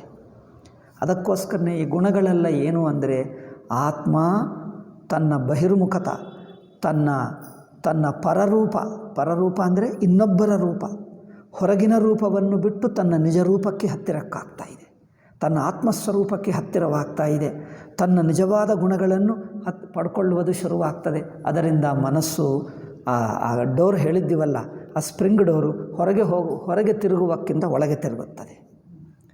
ಅದರಿಂದ ಆತ್ಮದ ಗುಣಗಳು ಹೆಚ್ಚು ಪಡ್ಕೊಂಡು ಇನ್ನೂ ಹತ್ತಿರವಾಗಿ ಕೊನೆಗೆ ತಾನು ಮನಸ್ಸೆನ್ನುವುದೇ ಪೂರ್ತಿ ಮುಳುಗಿ ಹೋಗಿ ಇಲ್ಲದೆ ಹಾಗೆ ಆತ್ಮನೇ ಆಗಿಬಿಡ್ತದೆ. ನಿಜವಾಗಿ ಮನಸ್ಸೆಂಬುದೇನಿಲ್ಲ, ಆತ್ಮದ ತಪ್ಪು ರೂಪವೇ ಮನಸ್ಸು. ತಪ್ಪು ತಿಳುವಳಿಕೆ ಹೇಳ್ತೀವಲ್ಲ, ಆತ್ಮದ ರಾಂಗ್ ಫಾರ್ಮ್ ಈಸ್ ಮನಸ್ಸು, ರೈಟ್ ಫಾರ್ಮ್ ಈಸ್ ಆತ್ಮೆ, ಇನ್ನೇನಿಲ್ಲ. ಹಗ್ಗದ ತಪ್ಪು ರೂಪವು ಹಾವು, ಸರಿಯಾದ ರೂಪ ಅಂದರೆ ಹಗ್ಗವೇ. ಅಂದರೆ ಹಗ್ಗ ಬಿಟ್ಟು ಹಾವಿಗೆ ಸರಿಯಾದ ರೂಪ ತಪ್ಪು ರೂಪ ಇರುತ್ತದೆ. ತಪ್ಪು ರೂಪ ಹಾವು, ಹಗ್ಗ ರೂಪ ಸರಿಯಾದ ರೂಪ ಅಂದರೆ ಇನ್ನೊಂದು ರೂಪವ, ಹಗ್ಗ ಅಲ್ಲದೆ ಹಗ್ಗ ಮೇಲೆ ತೋರುವ ಹಾವೇ ತಪ್ಪು ರೂಪ, ಇನ್ನೊಂದು ರೂಪ ಆಗುತ್ತದೆ ಅಲ್ಲ. ಏಕೆಂದರೆ ಇನ್ನು ಯಾವ ರೂಪ ತಾಳಿದರೂ ತಪ್ಪು ರೂಪವೇ. ಹಾವಲ್ಲದೆ ಇನ್ನು ಯಾವ ರೂಪ ತಾಳಿದ್ದರೂ ಅದು ತಪ್ಪು ರೂಪವೇ, ಹಗ್ಗವೇ ಅದರ ನಿಜ ಸ್ವರೂಪ. ಹಾವು ತನ್ನ ಹಾವಿನ ರೂಪ ಕಳ್ಕೊಂಡು ಹಗ್ಗ ರೂಪ ಆಗಬೇಕು. ಮನಸ್ಸು ತನ್ನ ಹೊರನೋಟವನ್ನು ಬಿಟ್ಟು ತನಗೆ ತಾನು ಹತ್ತಿರ, ಅಂದರೆ ಮನಸ್ಸು ತನ್ನ ಸಹಜ ಸ್ಥಿತಿಗೆ ಬರಬೇಕು, ಸ್ವಾಭಾವಿಕವಾಗಿರಬೇಕು. ಇಲ್ಲದಿದ್ದರೆ ಅದು ಏನೋ ಜಗಳ ಮಾಡ್ತದೆ, ಹೋರಾಡ್ತದೆ, ಅದು ಬೇಕು ಇದು ಬೇಕು, ಚಂಚಲವಾಗ್ತದೆ, ಎಲ್ಲೆಲ್ಲೋ ಹೋಗ್ತದೆ. ಸಮಾಧಾನವಾಗ್ತಾ ಇದೆ ಅಂದರೆ ಸಹಜ ಸ್ಥಿತಿಗೆ ಬರುತ್ತಾ ಇದೆ. ಚಂಚಲವಾಗಿದೆ, ಟೆನ್ಷನ್ ಇದೆ ಅಂದರೆ ಮನಸ್ಸು ಅಸಹಜ, ಅಸ್ವಾಭಾವಿಕ ಸ್ಥಿತಿಗೆ ಹೋಗ್ತಾ ಇದೆ, ಹೊರಗಿನ ಪದಾರ್ಥಕ್ಕೆ ಸಿಕ್ಕಾಕ್ಕೊಂಡಿದೆ, ಅದು ಚಂಚಲವಾಗ್ತದೆ, ಟೆನ್ಷನ್ ಪಟ್ಕೊಳ್ತದೆ, ಏನೇನೋ ಮಾಡ್ತದೆ. ಮನಸ್ಸು ಸಮಾಧಾನವಾಯಿತು ಅಂದರೆ ಏನು? ಆಸಕ್ತಿ ಬಿಟ್ಟಿತು ಅಂದರೆ ಅರ್ಥವೇನು? ತನ್ನ ಸಹಜ ಸ್ಥಿತಿಗೆ ಬರುತ್ತಾ ಇದೆ, ತನ್ನ ಆತ್ಮಕ್ಕೆ ಹತ್ತಿರವಾಗ್ತಾ ಇದೆ. ಎಷ್ಟೆಷ್ಟು ಹತ್ತಿರವಾಗ್ತದೋ ಅಷ್ಟಷ್ಟು ಸಮಾಧಾನ ಆಗ್ತದೆ. ಅದರಿಂದ ಇಲ್ಲಿ ಹೇಳಿರುವ ಯಾವ ಸದ್ಗುಣಗಳು, ಆಧ್ಯಾತ್ಮಿಕ ಗುಣಗಳು, ಆ ಗುಣಗಳೆಲ್ಲ ತನ್ನ ಆತ್ಮಸ್ವರೂಪವೇ. ತನ್ನ ಮನಸ್ಸು ಆತ್ಮಕ್ಕೆ ಎಷ್ಟೆಷ್ಟು ಹತ್ತಿರವಾಗ್ತದೋ ಅಷ್ಟೆಷ್ಟು ನಿಮಗೆ ಸಮಾಧಾನವಾಗ್ತದೆ. ಇವು ಸದ್ಗುಣಗಳು ಎಂದು ಯಾರು ಹೇಳಿದ್ದಾರೆ? ನಮ್ಮ ಸ್ವರೂಪವೇ ಹೇಳ್ತದೆ. ಸಮಾಧಾನವಿದ್ದರೆ ಸದ್ಗುಣ, ಮನಸ್ಸು ಚಂಚಲವಾದರೆ ದುರ್ಗುಣ ಎಂದು ಯಾರು ಹೇಳಿದ್ದರು ಅಂದರೆ ಯಾರು ತೀರ್ಮಾನ ಮಾಡಿದ್ದಾರೆ? ಯಾರೇನು ಮಾಡಬೇಕಾಗಿಲ್ಲ, ಎಲ್ಲರ ಅನುಭವ ಅದು, ಸ್ವತಃಸಿದ್ಧ ಅನುಭವ. ಇದಕ್ಕೆ ಜಡ್ಜಿ ಯಾರು? ನಿಮ್ಮ ಆತ್ಮ, ನಮ್ಮ ಆತ್ಮ, ಎಲ್ಲರ ಸ್ವಾಭಾವಿಕ ಆತ್ಮನೇ ಅದಕ್ಕೆ ಜಡ್ಜ್. ಅದಕ್ಕೆ ಅಳತೆ ಏನು? ನಮ್ಮ ಆತ್ಮನೇ. ಇನ್ನೂ ತಲೆನೋವು, ಹೊಟ್ಟೆ ನೋವು ಇದೋ ಹೋಯಿತೋ ಎನ್ನುವುದು ಯಾರು ಜಡ್ಜು? ಮತ್ತೆ ಟೆಸ್ಟ್ ಮಾಡಿಸಬೇಕಾ? ನನಗೆ ತಲೆನೋವು ಇದೋ ಇಲ್ಲವೋ ಒಂದು ಟೆಸ್ಟ್ ಮಾಡಿಸಿ. ತಲೆನೋವು ಸ್ವಲ್ಪ ಕಮ್ಮಿ ಆಯಿತು, ಇನ್ನೂ ಇದೆ ಅಂತ ಹೇಳ್ತಾರೆ. ಮತ್ತೆ ಔಷಧಿ ತಗೊಂಡು ಮತ್ತೆ ಕೆಲವು ದಿವಸಕ್ಕೆ ಏನಾಯಿತು, ಮತ್ತು ಹೋದರೆ ಇನ್ನೂ ಸ್ವಲ್ಪ ತಲೆನೋವು ಹೆಚ್ಚಾಯಿತು. ಲ್ಯಾಬ್ನಲ್ಲಿ ಟೆಸ್ಟ್ ಮಾಡ್ತಾರೆ, ತಲೆನೋವು ಹೆಚ್ಚಾಯಿತು ಕಮ್ಮಿ ಆಯಿತು. ನಮ್ಮ ಅನುಭವವೇ ಹೇಳಬೇಕು. ಅವನು ಹೇಳ್ತಾನೆ, ಈಗ ತಲೆನೋವು ಹೋಯಿತು ಅಂದರೆ ಡಾಕ್ಟರ್ ಅಲ್ಲ ಹೋಗಲಿಲ್ಲ, ನಿಮ್ಗೆ ಇನ್ನೊಂದು ಟ್ಯಾಬ್ಲೆಟ್ ಇನ್ನೊಂದು 10 ದಿವಸ ತೊಗೊಳ್ಬೇಕು. ತಲೆನೋವು ಹೋಯಿತು ಅಂದರೆ ಹೋಗಲಿಲ್ಲಪ್ಪ, ಇನ್ನೂ ಬೇಕು. ಡಾಕ್ಟರ್ ಹೇಳ್ತಾರೆ ಹೀಗೆ. ಡಾಕ್ಟರ್ ಹೇಳುವುದೂ ಇಲ್ಲ, ಹೇಳಿದ್ದಿರೋದು ಆಗುವುದೂ ಇಲ್ಲ. ಏಕೆ? ಎಲ್ಲಕ್ಕೆ ಪ್ರಮಾಣ ನಮ್ಮ ಅನುಭವವೇ. ಅದರಿಂದ ಈ ಗುಣಗಳನ್ನು, ಸದ್ಗುಣಗಳು ಯಾರು ಹೇಳಿದ್ದಾರೆ? ನಿಮ್ಮ ಆತ್ಮನೇ ಹೇಳ್ತದೆ, ನಮ್ಮೆಲ್ಲರ ಆತ್ಮ ಹೇಳ್ತದೆ. ಈ ಗುಣಗಳು ಪಡ್ಕೊಂಡರೆ ನಮಗೆ ಸಮಾಧಾನವಾಗ್ತದೆ, ಹೆಚ್ಚೆಚ್ಚು ನ್ಯಾಚುರಲ್ ಸ್ಟೇಟ್ ಬರುತ್ತದೆ. Then we feel that is right. ಯಾರೂ ಹೇಳಬೇಕಾಗಿಲ್ಲ. ನ್ಯಾಚುರಲ್ನೆಸ್ಗೆ ನ್ಯಾಚುರಲೇ ಪ್ರಮಾಣ, ಅದೇ ಪ್ರೂಫ್, ಅದೇ ಎವಿಡೆನ್ಸ್, ಅದೇ ಟೆಸ್ಟ್. ಇನ್ನೇನು ಟೆಸ್ಟ್ ಬೇಕು? ಆದ್ದರಿಂದ ಈ ಗುಣಗಳೆಲ್ಲ ಅಂತಃಕರಣವನ್ನು ಏನು ಮಾಡ್ತವೆ? ಶುದ್ಧಿ ಅಂದರೆ ಏನು? ತನ್ನ ಸಹಜ ಸ್ಥಿತಿಗೆ ಹೊರನೋಟ ಆಗಿಬಿಟ್ಟರೆ ಅದು ಆರ್ಟಿಫಿಷಿಯಲ್ ಆಗುತ್ತದೆ ಮೈಂಡ್. ಅಂದರೇನು? ನಮ್ಮ ಮನೆಯ ಮನುಷ್ಯನೇ ಹುಡುಗ ಇನ್ನು ಯಾರೋ ದುಸ್ಸಾಂಗತ್ಯದಲ್ಲಿ ಬಿದ್ದು ಏನೋ ಕೆಟ್ಟ ಹವ್ಯಾಸಗಳಿಗೆ ಒಳಗಾಗಿ ತನ್ನ ಮನೆಯ ಜನರನ್ನೇ, ಅಪ್ಪನನ್ನೇ ಅಮ್ಮನನ್ನೇ ಶತ್ರುವಾಗಿ ನೋಡ್ತಾನೆ. ಹೊರಗೆ ಎಲ್ಲಿ ಹೋದ, ಏನು ಮಾಡಿದ, ಏನು ತಿಂದ, ಏನು ತಿರುಗಿದ, ಮನೆಗೆ ಬರ್ತಾನೆ, ಹೇಳುವುದೇ ಇಲ್ಲ. ಹೇಳಿದ್ದರೂ ಸುಳ್ಳು ಹೇಳ್ತಾನೆ. ಅವ್ರು ಹೇಳ್ತಾನೆ, ಅಮ್ಮ ಅಪ್ಪಕ್ಕೆ ಹೇಳಬೇಡ, ಹೌದೌದು ಹೇಳಬೇಡ ಹೇಳ್ತಾನೆ. ಅಂದರೆ ತನಗೆ ಬೇಕಾಗಿರುವ ಜನರನ್ನೇ ಶತ್ರುವಾಗಿ ನೋಡುವುದು, ಹೊರಗಿನ ಜನರನ್ನು ಮಿತ್ರರಾಗಿ ನೋಡುವುದು. ಈಗ ಆಗ್ತಾರ ಜನರು? ಭಾರತೀಯರ ಜೊತೆಗೆ ಸ್ನೇಹದಿಂದ ಇರುವುದು ತಪ್ಪಂತೆ, ಭಾರತ ದೇಶಕ್ಕೆ ದ್ರೋಹ ಮಾಡುವುದು ಅದು ಒಳ್ಳೆಯದಂತೆ, ಈಗ ಮಾತಾಡ್ತಾರೆ ಅಲ್ಲವೇ? ಈಗ ಹೀಗೆ ಬುದ್ಧಿ ಆಗಿಬಿಡ್ತಾ ಇದೆ. ಈಗ ಮನಸ್ಸಿದೆ ಆಗ್ತದೆ, ತನಗೆ ತಾನೇ ಶತ್ರು ಆಗ್ತಾ ಇದೆ. ಈ ಶತ್ರುತ್ವದಿಂದ ಅವರಿಗೇನು ಸುಖವಿರಲ್ಲ. ಏನು? ನಿಮ್ಮ ಅಮ್ಮ ಅಪ್ಪ, ನಿಮ್ಮ ಕುಟುಂಬ, ಇವರಿಗೆ ನೀವು ಶತ್ರುವಾಗಿ ಯಾರೋ ಹೊರಗಿನ ಜೊತೆಗೆ ಸಹವಾಸ ಮಾಡಿದ್ದರೆ ಅವ್ರೇನು ಮಾಡ್ತಾರೆ? ಇವರಿಗೆಲ್ಲ ಕೆಟ್ಟ ಬುದ್ಧಿಗಳು, ದ್ರೋಹ ಬುದ್ಧಿಗಳು, ಅನ್ಯಾಯಗಳು, ಮೋಸಗಳು ಮಾಡಿದರೆ ಯಾವುದೋ ಕೇಸ್ನಲ್ಲಿ ಸಿಕ್ಕಾಕ್ಕೊಳ್ತಾನೆ, ಅರೆಸ್ಟ್ ಆಗಿಬಿಡ್ತಾನೆ. ಅವಾಗೇನು ಮಾಡ್ತಾನೆ? ಯಾರು ನಿಮಗೆ ಅರೆಸ್ಟ್ ಮಾಡಿಸಿದ ಅವ್ರು ಬಂದು ನಿಮ್ಮನ್ನು ರಕ್ಷಿಸ್ತಾನೆ, ಅವ್ರು ಬಿಟ್ಟುಬಿಡ್ತಾನೆ, ಹೋಗ್ತಾನೆ, ಇನ್ನೊಬ್ಬರನ್ನು ಹುಡುಕೊಳ್ತಾನೆ. ಮತ್ತು ಈ ಅಮ್ಮ ಅಪ್ಪನೇ ಬರಬೇಕು, ಬಿಡಿಸಬೇಕು. ಅಯ್ಯೋ ಕೆಟ್ಟು ಹೋದ, ಯಾರೋ ದುಸ್ಸಾಂಗತ್ಯದಲ್ಲಿ ಬಿದ್ದ, ಇನ್ನು ಮತ್ತೆ ಇವರೇ ಬರಬೇಕು. ಅಂದರೆ ಯಾರು ತನ್ನ ನಿಜ ಜನರು ಅವರನ್ನು ಶತ್ರುವಾಗಿ ನೋಡುವುದು, ಯಾರೋ ತಮ್ಮ ಹೊರಗಿನವರನ್ನು ಮಿತ್ರನಾಗಿ ನೋಡುವುದು, ಇದೆಲ್ಲ ಉಲ್ಟಾ ಬುದ್ಧಿ. ಅದೇ ಬುದ್ಧಿ ಜೀವ ಮಾಡ್ಕೊಳ್ತಾ ಇದ್ದಾನೆ. ಸಂಸಾರ ಅಂದ್ರೇನು? ತನ್ನ ಆತ್ಮಕ್ಕೆ ದೂರವಾಗುವುದು, ಪ್ರಪಂಚಕ್ಕೆ ಇದು ಭೋಗ ವಸ್ತುಗಳು, ಸಂಸಾರ, ಜನರು, ಬಂಧುಗಳು, ಆಸ್ತಿಗಳು, ಭೋಗಗಳು, ಇದಕ್ಕೆ ಹತ್ತಿರವಾಗಿರುವುದು, ಇವರನ್ನು ಮಿತ್ರರಾಗಿ ನೋಡುವುದು, ಆತ್ಮನನ್ನು ಶತ್ರುವಾಗಿ ನೋಡುವುದು. ಅದೇ ಮಾಡ್ತಾ ಇದ್ದೆ. 6ನೇ ಅಧ್ಯಾಯದಲ್ಲಿ ಭಗವದ್ಗೀತೆಯಲ್ಲಿ ಅದೇ ಹೇಳ್ತಾನಲ್ಲ, ಆತ್ಮೈವ ಆತ್ಮನೋ ಬಂಧುರಾತ್ಮೈವ ರಿಪುರಾತ್ಮನಃ. ತನಗೆ ತಾನೇ ಶತ್ರುವು, ತನಗೆ ತಾನೇ ಮಿತ್ರ. ಅದು ಹೇಗೆ ಅಂದರೆ, ತನ್ನನ್ನು ಶತ್ರುವಾಗಿ ನೋಡಿದರೆ ಶತ್ರುವು, ತನ್ನನ್ನು ಮಿತ್ರನಾಗಿ ನೋಡಿದರೆ ಮಿತ್ರ, ಅಷ್ಟೇ. ಅಲ್ಲೇ ಬುದ್ಧಿ, ತಪ್ಪು ತಿಳುವಳಿಕೆ, ಮಿಸ್ಅಂಡರ್ಸ್ಟ್ಯಾಂಡಿಂಗ್. ಅದಕ್ಕೋಸ್ಕರ ತಪ್ಪು ತಿಳುವಳಿಕೆಯಿಂದಲೇ ಇಷ್ಟ ಆಗುತ್ತದೆ ಅಂದರೆ ಆಗುತ್ತಾ ಇಲ್ಲವ ನೋಡಿ, ತಪ್ಪು ತಿಳುವಳಿಕೆನೇ. ಅದಕ್ಕೋಸ್ಕರ ಶಂಕರಾಚಾರ್ಯರು ಹೇಳಿದ್ದು ಅಧ್ಯಾಸವೇ ಕಾರಣ. ತಪ್ಪು ತಿಳುವಳಿಕೆ ಬಿಟ್ಟು ಬೇರೆಯದು ಏನಿಲ್ಲ ಅಂದರೆ, ಸುಮ್ಮನೆ ತಪ್ಪು ತಿಳುವಳಿಕೆಯಿಂದ ಇಷ್ಟು ದೊಡ್ಡದಾಗುತ್ತದೆ ನೋಡು. ಎಷ್ಟೆಷ್ಟು ನಮ್ಮ ಜೀವನವನ್ನು ವಿಶ್ಲೇಷಣೆ ಮಾಡಿ ನೋಡ್ತಾ ಇದ್ದೀವೋ ಎಲ್ಲ ಗೊತ್ತಾಗ್ತಾ ಇದೆ. This seems to be nothing but a misunderstanding. ತಪ್ಪು ತಿಳುವಳಿಕೆ ಬಿಟ್ಟು ಏನೂ ಇಲ್ಲ, ಅದೊಂದೇ ಒಂದು ಕಾರಣ. ಎಷ್ಟೆಷ್ಟು ವಿವೇಕ ಮೀಮಾಂಸಾ ಮಾಡ್ತೀವೋ, ಅನ್ವೇಷಣ ಮಾಡ್ತೀವೋ, ಅಂತರನ್ವೇಷಣ, ಅಷ್ಟೆಷ್ಟು ಗೊತ್ತಾಗ್ತಾ ಇದೆ, ಅಯ್ಯೋ ಇದೇ ತಪ್ಪು ಎಂದು.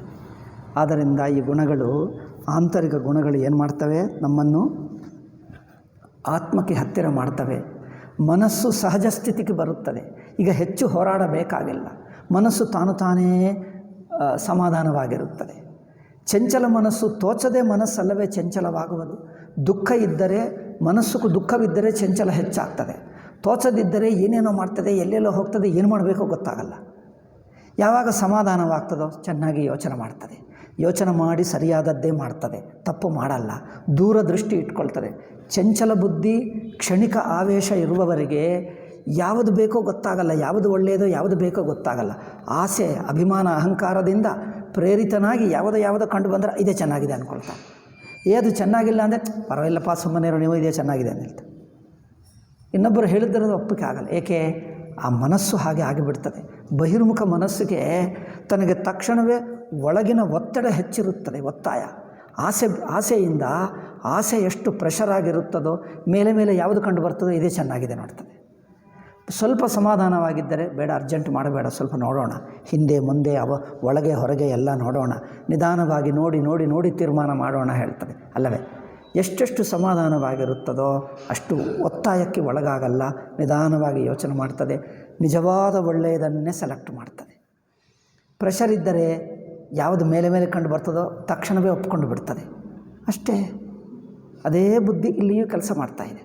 ಮನಸ್ಸು ಎಷ್ಟೆಷ್ಟು ಶುದ್ಧವಾಗುತ್ತದೋ, ನಿಜವಾದ ಸತ್ಯವೇನು ಎನ್ನುವುದು ಗೊತ್ತಾಗುವುದಕ್ಕೆ ಅದಕ್ಕೆ ಪೇಷನ್ಸ್ ಹೆಚ್ಚಿರುತ್ತದೆ, ತಾಳ್ಮೆ ಇರುತ್ತದೆ, ನಿಧಾನವಾಗಿ ಯೋಚನೆ ಮಾಡ್ತದೆ, ಸರಿಯಾದದ್ದು ತಿಳ್ಕೊಳ್ತದೆ, ಆವೇಶಕ್ಕೆ ಒಳಗಾಗಲ್ಲ. ಅದಕ್ಕೋಸ್ಕರ ಮನಸ್ಸು ಶುದ್ಧಿ ಬೇಕು. ಅಂದರೆ ಎಷ್ಟೆಷ್ಟು ಆತ್ಮ ಕಡೆಗೆ ತಿರುಗುತ್ತದೋ ಅದರಿಂದ ಕರ್ಮಯೋಗ, ಸದ್ಗುಣಗಳೂ ವೇದಾಂತವೇ. ಅವರು ಹೇಳ್ತಾರೆ ಅದೆಲ್ಲ ಬೇಡ, ನಮಗೆ ಸಾಕ್ಷಿಭಾವ ಒಂದೇ ಬೇಕು. ಸುಮ್ಮನೆ ಸಾಕ್ಷಿಭಾವ ಹೇಗೆ ಬರುತ್ತದೆ? ಈ ಗುಣಗಳಲ್ಲಿಯೂ ಅದೇ ಇದೆ, ಆತ್ಮತತ್ವವೇ ಇದೆ. ಈ ಗುಣಗಳೆಲ್ಲ ಆತ್ಮಕ್ಕೆ ಹತ್ತಿರ ಮಾಡ್ತವೆ, ಅದಕ್ಕೋಸ್ಕರ ಈ ಗುಣಗಳು ಬೇಕು. ಆದ್ದರಿಂದ ಇದು ಹೇಳಿದ ನಂತರ ಶಮದಮಾದಿ ಗುಣಗಳೇನೋ ಅಂತರಂಗಿಕ ಗುಣಗಳು, ಅದರಿಂದ ಈ ಗುಣಗಳು ಆತ್ಮ ಸಾಧನವೇ. ಇವುಗಳನ್ನು ಕಡೆಗಣಿಸಬೇಡ. ಒಂದೊಂದು ಗುಣವನ್ನು ಜೋಪಾನವಾಗಿ ಒಂದೊಂದು ಗುಣಗಳಲ್ಲಿ ಆತ್ಮಸ್ವರೂಪವೇ ನೋಡ್ತಾ ಇರು. ಆವಾಗ ಗುಣಗಳು ಬೇಗ ಅಭ್ಯಾಸದಿಂದ ಬರುತ್ತವೆ. ಇಲ್ಲದಿದ್ದರೆ ಸುಮ್ಮನೆ ಗಾಂಧೀಜಿ ಮಾಡಿದ ಹಾಗೆ, ಅಂದರೆ ಉದಾಹರಣೆ ಹೇಳ್ತಾ ಇದ್ದೀನಿ, ಯಾಕಂದರೆ ಎಲ್ಲರಿಗೂ ಗೊತ್ತಿರುವ ವ್ಯಕ್ತಿ ಎಂದು ಉದಾಹರಣೆ. ಗಾಂಧೀಜಿಯನ್ನು ಬಯ್ಯಬೇಕೆನ್ನುವುದು ನಮ್ಮ ಉದ್ದೇಶವಲ್ಲ, ಅವರಿದ್ದರೇನೋ ಇದ್ದರು, ನಮಗೆ ಯಾಕೆ ಮುಖ್ಯ ಅಲ್ಲ. ಒಂದೇ ಉದಾಹರಣೆ ಎಲ್ಲರಿಗೂ ಗೊತ್ತಿದೆ ಎಂದು. ಆಧ್ಯಾತ್ಮಿಕ ಗುಣಗಳು ಕೇವಲ ಹೊರಗೆ ಅಭ್ಯಾಸ ಮಾಡಿದ್ದರೆ ಅಹಿಂಸೆ ಬರಲ್ಲ, ಹೊರಗೆ ಅಭ್ಯಾಸ ಮಾಡಿದ್ದರೆ ಅದಾಗಲ್ಲ. ಒಳಗಿನ ನಾನು ನನ್ನದು ಅಭಿಮಾನ ಎಷ್ಟು ಕರಗಿ ಹೋಗುತ್ತದೋ, ಎಷ್ಟೆಷ್ಟು ಸಾಕ್ಷಿಭಾವ, ದೇಹೇಂದ್ರಿಯಾದಿಗಳ ಅಭಿಮಾನ ಬಿಟ್ಟಿರುವಂಥ ಆತ್ಮ ಗೊತ್ತಾಗ್ತದೋ, ಆ ಚೈತನ್ಯ ರೂಪ ಆತ್ಮ ಎಲ್ಲರಲ್ಲಿರುತ್ತದೆ, ಅಹಿಂಸೆ ಸಹಜವಾಗಿ ಬರುತ್ತದೆ. ಅವರೇನು ಅಂದ್ಕೊಂಡರು, ಫಿಸಿಕಲ್ ಪ್ರಾಕ್ಟೀಸ್ ಮಾಡಿದ ಹಾಗೆ ಯಾವುದೋ ಕೆಲಸ ಮಾಡಬೇಕಂದ್ರೆ ಸೈಕಲ್ ಡ್ರೈವಿಂಗೋ ಅಥವಾ ನಿಮ್ಮ ಸೈಕ್ಲಿಂಗೋ ಮತ್ತೆ ಅಭ್ಯಾಸ ಮಾಡಿ ಬರುತ್ತದೋ ಹಾಗೆ ಅಹಿಂಸಾ ಅಂದರೆ ಫಿಸಿಕಲ್ ಪ್ರಾಕ್ಟೀಸ್ ಅಂದ್ಕೊಂಡರು. ಫಿಸಿಕಲ್ ಮಾಡಿ ಇಂದ್ರಿಯ ಮಟ್ಟದಲ್ಲೇ ಮಾಡಿಬಿಟ್ಟರೆ ಅಹಿಂಸಾ ಬಂದುಬಿಡ್ತದೆ ಅಂದ್ಕೊಂಡರು. ಇನ್ನರ್ ಮೈಂಡ್ ಚೇಂಜ್ ಆಗಬೇಕಾಗಿಲ್ಲವ? ಮೈಂಡ್ ಆಲ್ಸೋ ಮೆಕ್ಯಾನಿಕಲ್ಲಿ ಚೇಂಜ್ ಮಾಡಿದ್ದರೆ ಆಗುತ್ತದೆ. ಮನಸ್ಸು ಅಹಿಂಸಾ ಎಂದು ಪ್ರತಿ ದಿವಸ ಅಭ್ಯಾಸ ಮಾಡಿ ಗಟ್ಟಿ ಮಾಡಿದ್ದರೆ, ಅದೊಂದು ಹ್ಯಾಬಿಟ್ ಮಾಡಿಬಿಟ್ಟರೆ, ಅಹಿಂಸಾ ಎನ್ನುವುದು ಮನಸ್ಸಿಗೆ ಮಾಡುವ ಹ್ಯಾಬಿಟಾ? ಅಥವಾ ಮನಸ್ಸನ್ನು ಬಹಿರ್ಮುಖತೆ ತೆಗೆದು ಆತ್ಮ ಕಡೆಗೆ ತಿರುಗಿಸಿ ಆತ್ಮನಲ್ಲಿ ಮುಳುಗಿಸುವುದು ಅಹಿಂಸನ? ಮುಳುಗಿಸುವುದಂದರೆ ಅಂತಃಕರಣವೂ ತಪ್ಪು ತಿಳುವಳಿಕೆನೇ, ಚೈತನ್ಯ ಆತ್ಮದ ತಪ್ಪು ತಿಳುವಳಿಕೆನೇ ಮನಸ್ಸು. ಆ ಮನಸ್ಸನ್ನು ತಪ್ಪು ತಿಳುವಳಿಕೆ ಎಂದು ತಿಳ್ಕೊಂಡು ಅದನ್ನು ಆತ್ಮದಲ್ಲೇ ಆತ್ಮರೂಪವಾಗಿ ತಿಳ್ಕೊಂಡರೆ ಅಹಿಂಸೆ ತಾನೇ ಬಂದುಬಿಡ್ತದೆ. ಅಹಿಂಸಾ ಅಂದರೇನು? ತನ್ನನ್ನು ತಾರು ಯಾರೂ ಹಿಂಸೆ ಮಾಡಿಕೊಳ್ಳಲ್ಲ. ತನ್ನ ಮೇಲೆ ತನಗೆ ಪ್ರೀತಿ ಸಹಜವಾಗಿರುತ್ತದೆ. ಏನೇ ಮಾಡಲಿ, ಯಾರೂ ತನ್ನನ್ನು ಎಷ್ಟು ದೊಡ್ಡ ತಪ್ಪು ಮಾಡಿದ್ದರೂ, ಎಷ್ಟು ಹಂತಕನಾಗಿದ್ದರೂ, ಎಷ್ಟು ದೊಡ್ಡ ಕೊಲೆ ಮಾಡಿದವನಾದರೂ ತನ್ನನ್ನು ತಾನು ದ್ವೇಷ ಮಾಡಲ್ಲ. ಎಷ್ಟು ಭಯಂಕರ ಕ್ರಿಮಿನಲನ್ನು ತಗೊಂಡು ಬಾ, ತನ್ನನ್ನು ಮಾತ್ರ ಪ್ರೀತಿಯಿಂದಲೇ ನೋಡ್ಕೊಳ್ತಾನೆ. ಏಕೆ? ಆತ್ಮನಲ್ಲಿ ಪ್ರೇಮ ಸಹಜ. ಅದು ಯಾರೂ ಏನು ಮಾಡೋಕ್ಕಾಗಲ್ಲ, ಅದು ಪ್ರಕೃತಿ ಸಿದ್ಧ, ಭಗವಂತನೇ ಮಾಡಿರುವಂಥ ಅದು ಪ್ರಕೃತಿ ಸಿದ್ಧದ್ದು. ಆದ್ದರಿಂದ ತನ್ನನ್ನು ಅವರು ಎವ್ರಿಥಿಂಗ್ ಫಿಸಿಕಲ್ ಪ್ರಾಕ್ಟೀಸ್ ಅಂದ್ಕೊಂಡರು. ಅಹಿಂಸಾ ಎಂಬುದು ಮಾನಸಿಕ ಗುಣವೂ ಅಲ್ಲ. ಇನ್ನೂ ಒಳಹೊಕ್ಕು ನೋಡಿದ್ದರೆ ಅದು ಆತ್ಮದ ಸ್ವರೂಪ. ಅವರು ಆತ್ಮಸ್ವರೂಪಗಳನ್ನು ಮನಸ್ಸಿನ ಗುಣಗಳು ಅಂದ್ಕೊಂಡರು. ಮನಸ್ಸಿನ ಗುಣಗಳನ್ನು ಫಿಸಿಕಲ್ ಪ್ರಾಕ್ಟೀಸಸ್, ಫಿಸಿಕಲ್ ಹ್ಯಾಬಿಟ್ ಅಂದ್ಕೊಂಡರು. ಮತ್ತೆ ಹ್ಯಾಬಿಟ್ ಮಾಡಿದ್ದರೆ ನೋಡಿ, ಯಾರೊಬ್ಬರು ನಮ್ಮ ಹಿಂದೂಗಳಿದ್ದಾರೆ, ಹಿಂದೂಗಳಿಗೆ ಅನ್ಯಾಯವಾಗಿದ್ದರು, ಇವರನ್ನು ತುಂಡಾಗಿ ಕತ್ತರಿಸಿದ್ದರು, ನಾನು ರಿಯಾಕ್ಟ್ ಆಗಬಾರದು. ಮನಸ್ಸಿಗೆ ಸುಮ್ಮನೆ ಹ್ಯಾಬಿಟ್ ಮಾಡಿಕೊಂಡೆ, ಏನೇ ಮಾಡಲಿ ಹಿಂದೂಗಳೇ ನಾನು ರಿಯಾಕ್ಟೇ ಆಗಬಾರದು. ಹೀಗೆ ಮಾಡಿಕೊಂಡ್ರೆ ಅಹಿಂಸೆ ಬರುತ್ತದೆ. ಏನಪ್ಪ, ಫಿಸಿಕಲ್ಲಿ ಪ್ರಾಕ್ಟೀಸ್ ಮಾಡಿದ್ದರೆ ಅಹಿಂಸೆ ಬರುತ್ತದೆ?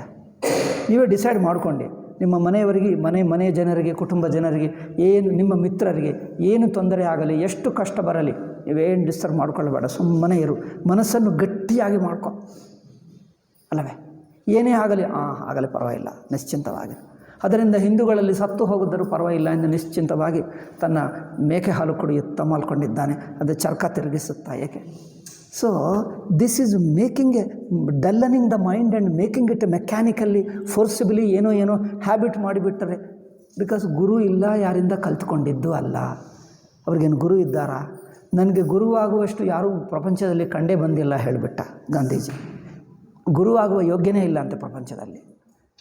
ಯಾರಿಗೆ ಗುರುವಿಲ್ಲವೋ, ಗುರುವಾಗುವ ಯೋಗ್ಯ ಮನುಷ್ಯನೇ ಇಲ್ಲವೋ ಪ್ರಪಂಚದಲ್ಲಿ, ಅಂಥ ಆಧ್ಯಾತ್ಮಿಕ ಸ್ಥಿತಿ ಪಡ್ಕೊಂಡವರು ಯಾರೂ ಇಲ್ಲ. ನಾನೇ ಎಕ್ಸ್ಪರಿಮೆಂಟ್ ಮಾಡಿ ನಾನೇ ಬ್ರಹ್ಮಜ್ಞಾನಿ ಆಗ್ತೀನಿ ಅಂದ್ಕೊಂಡ ಗಾಂಧೀಜಿ ಫಸ್ಟ್ ಟೈಮ್. ನಾನೇ ಮೊದಲನೇ ಸಲ ಎಕ್ಸ್ಪರಿಮೆಂಟ್ ವಿತ್ ಟ್ರೂತ್ ಎಂದು ತನ್ನ ಆಟೋಬಯೋಗ್ರಫಿಗೆ, ಆತ್ಮಕಥೆಗೆ ಒಂದು ಹೆಸರಿಟ್ಟ. ಮೈ ಎಕ್ಸ್ಪರಿಮೆಂಟ್ಸ್ ವಿತ್ ಟ್ರೂತ್. ನಾನು ಸತ್ಯ ವಿಷಯದಲ್ಲಿ ನಾನು ಎಕ್ಸ್ಪರಿಮೆಂಟ್ ಮಾಡ್ತಾ ಇದ್ದೀನಿ. ಏನಪ್ಪ, ಅಜ್ಞಾನಿ ತಾನೇ ಎಕ್ಸ್ಪರಿಮೆಂಟ್ ಮಾಡಿಕೊಂಡು ಬ್ರಹ್ಮ ಎಲ್ಲಿದೆ ಎಂದು ಒಂದು ಭೂತ ಕನ್ನಡಿ ಇಟ್ಕೊಂಡು ಹುಡುಕಿ ಪಡ್ಕೊಳ್ತಾನೆ. ಏನಪ್ಪ, ಪರಮಾತ್ಮ ಎಲ್ಲಿದ್ದಾನೆ ನಾನು ಹುಡುಕಿ ಕಂಡು ಹಿಡಿಯುತ್ತೇನೆ. ಅಲ್ಲಿ ಸಿಗಲ್ಲ ಅಂದರೆ ನಮ್ಮ ಕೈಯಲ್ಲಿ, ಕಾಲಿನಲ್ಲಿ, ಎಲ್ಲೆಲ್ಲಿ ಆದರೂ ಇದೆಯಾ ಹುಡುಕ್ತೇನೆ. ಹಾಗಾದರೆ ಎಲ್ಲರೂ ಬ್ರಹ್ಮಜ್ಞಾನಿಗಳಾಗುತ್ತಿದ್ದರು ಹುಡುಕಿ. ಇದು ಹುಚ್ಚು ಬುದ್ಧಿ. ಗುರುಗಳಿಲ್ಲದೆ ಪ್ರಸಿದ್ಧವಾಗಿ ಬಿಟ್ಟು ಇಂಥದ್ದು ಮಾಡಿಕೊಂಡರೆ ಈ ತರಹ ಪರ್ವರ್ಟ್ ಆಗಿಬಿಡ್ತಾನೆ. ಈಸ್ ಎ ಪರ್ವರ್ಟೇ ಆಗಿಬಿಟ್ಟ. ವಿಕೃತ ಬುದ್ಧಿ ಆಗಿಬಿಟ್ಟಿತ್ತು.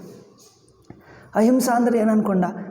ಅಹಿಂಸಾ ಅಂದರೆ ನೋಡಿ, ಯಾರೊಬ್ಬರಿಗೆ ಏನಾದರೂ ತೊಂದರೆ ಆದರೆ ನಿಮ್ಮ ಮನಸ್ಸು ಡಿಸ್ಟರ್ಬ್ ಆಗ್ತದೆ. ಅಯ್ಯೋ ಪಾಪ ತೊಂದರೆ ಆಯಿತು, ಆಯಿತು. ನೀವು ಏನು ಡಿಸ್ಟರ್ಬ್ ಆಗಬೇಡ, ಮನಸ್ಸನ್ನು ಗಟ್ಟಿ ಮಾಡ್ಕೊ.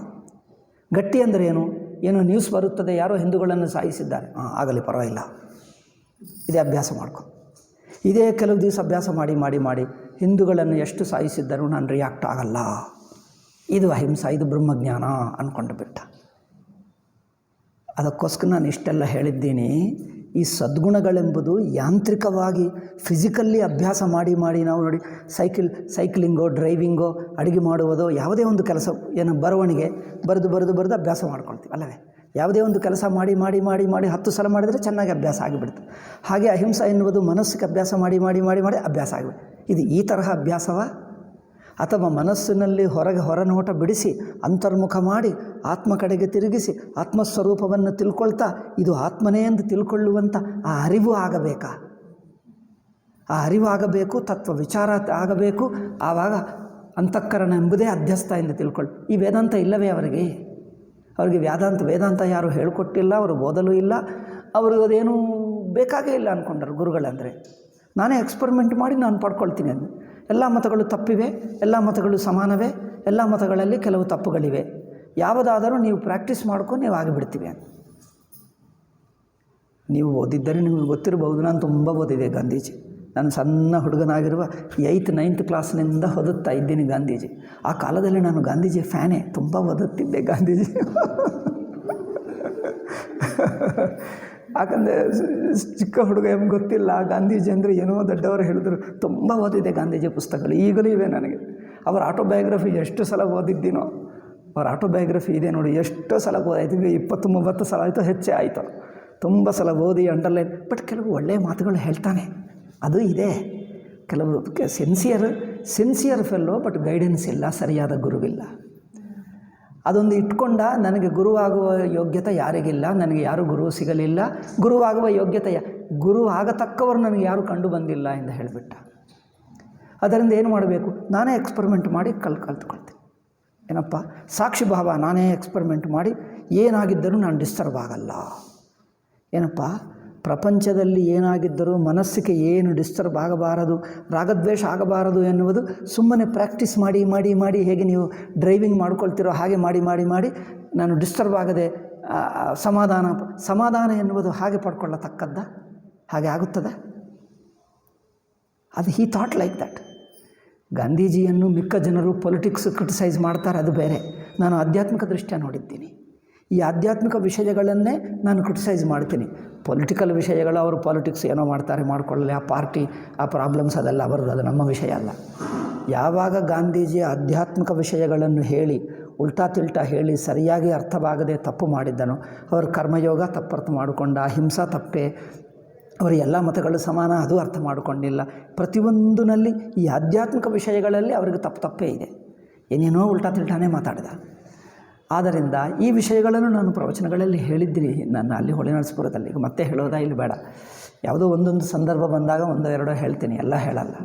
ಹಾಗೆ ಈ ಆತ್ಮಜ್ಞಾನ ಅನ್ನುವುದು ಹೀಗೆ ಫಿಸಿಕಲ್ಲಿ ಪ್ರಾಕ್ಟೀಸ್ ಮಾಡಿದ ಹಾಗೆ ಮಾಡಿ ಮಾಡಿ ಮಾಡಿ ಮಾಡಿ ಆಗುತ್ತದೆ ಅಂದ್ಕೊಂಡರು. That is the biggest mistake.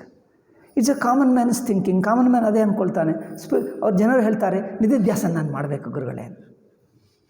ಹೊಳೆನರಸೀಪುರದಲ್ಲಿರುವಾಗ ಒಬ್ಬರು ನಮ್ಮ ಏನದು ಕಮಿಟಿ ಅಧ್ಯಕ್ಷರು ಒಬ್ಬನನ್ನು ಕರ್ಕೊಂಡು ಬಂದ. ಹೇಳಿದ್ದೀರಾ ನಿಮಗೆ? ಮತ್ತೊಂದು ಸಲ ಹೇಳಿದ್ರೆ ಪರವಾಗಿಲ್ಲ ಕೇಳಿ. ಕರ್ಕೊಂಡು ಬಂದಾಗ ಅವನೇನು ಮಾಡಿದ್ದರು, ಅವ್ರು ಹೇಳ್ತಾರೆ, ಸ್ವಾಮೀಜಿ ಇವರಿಗೆ ನೀವು ವೇದಾಂತ ಹೇಳ್ತೀರಾ, ಅವರು ಇಲ್ಲೇ ಇರ್ತಾನೆ ಕೆಲವು ತಿಂಗಳು ಅಂತ.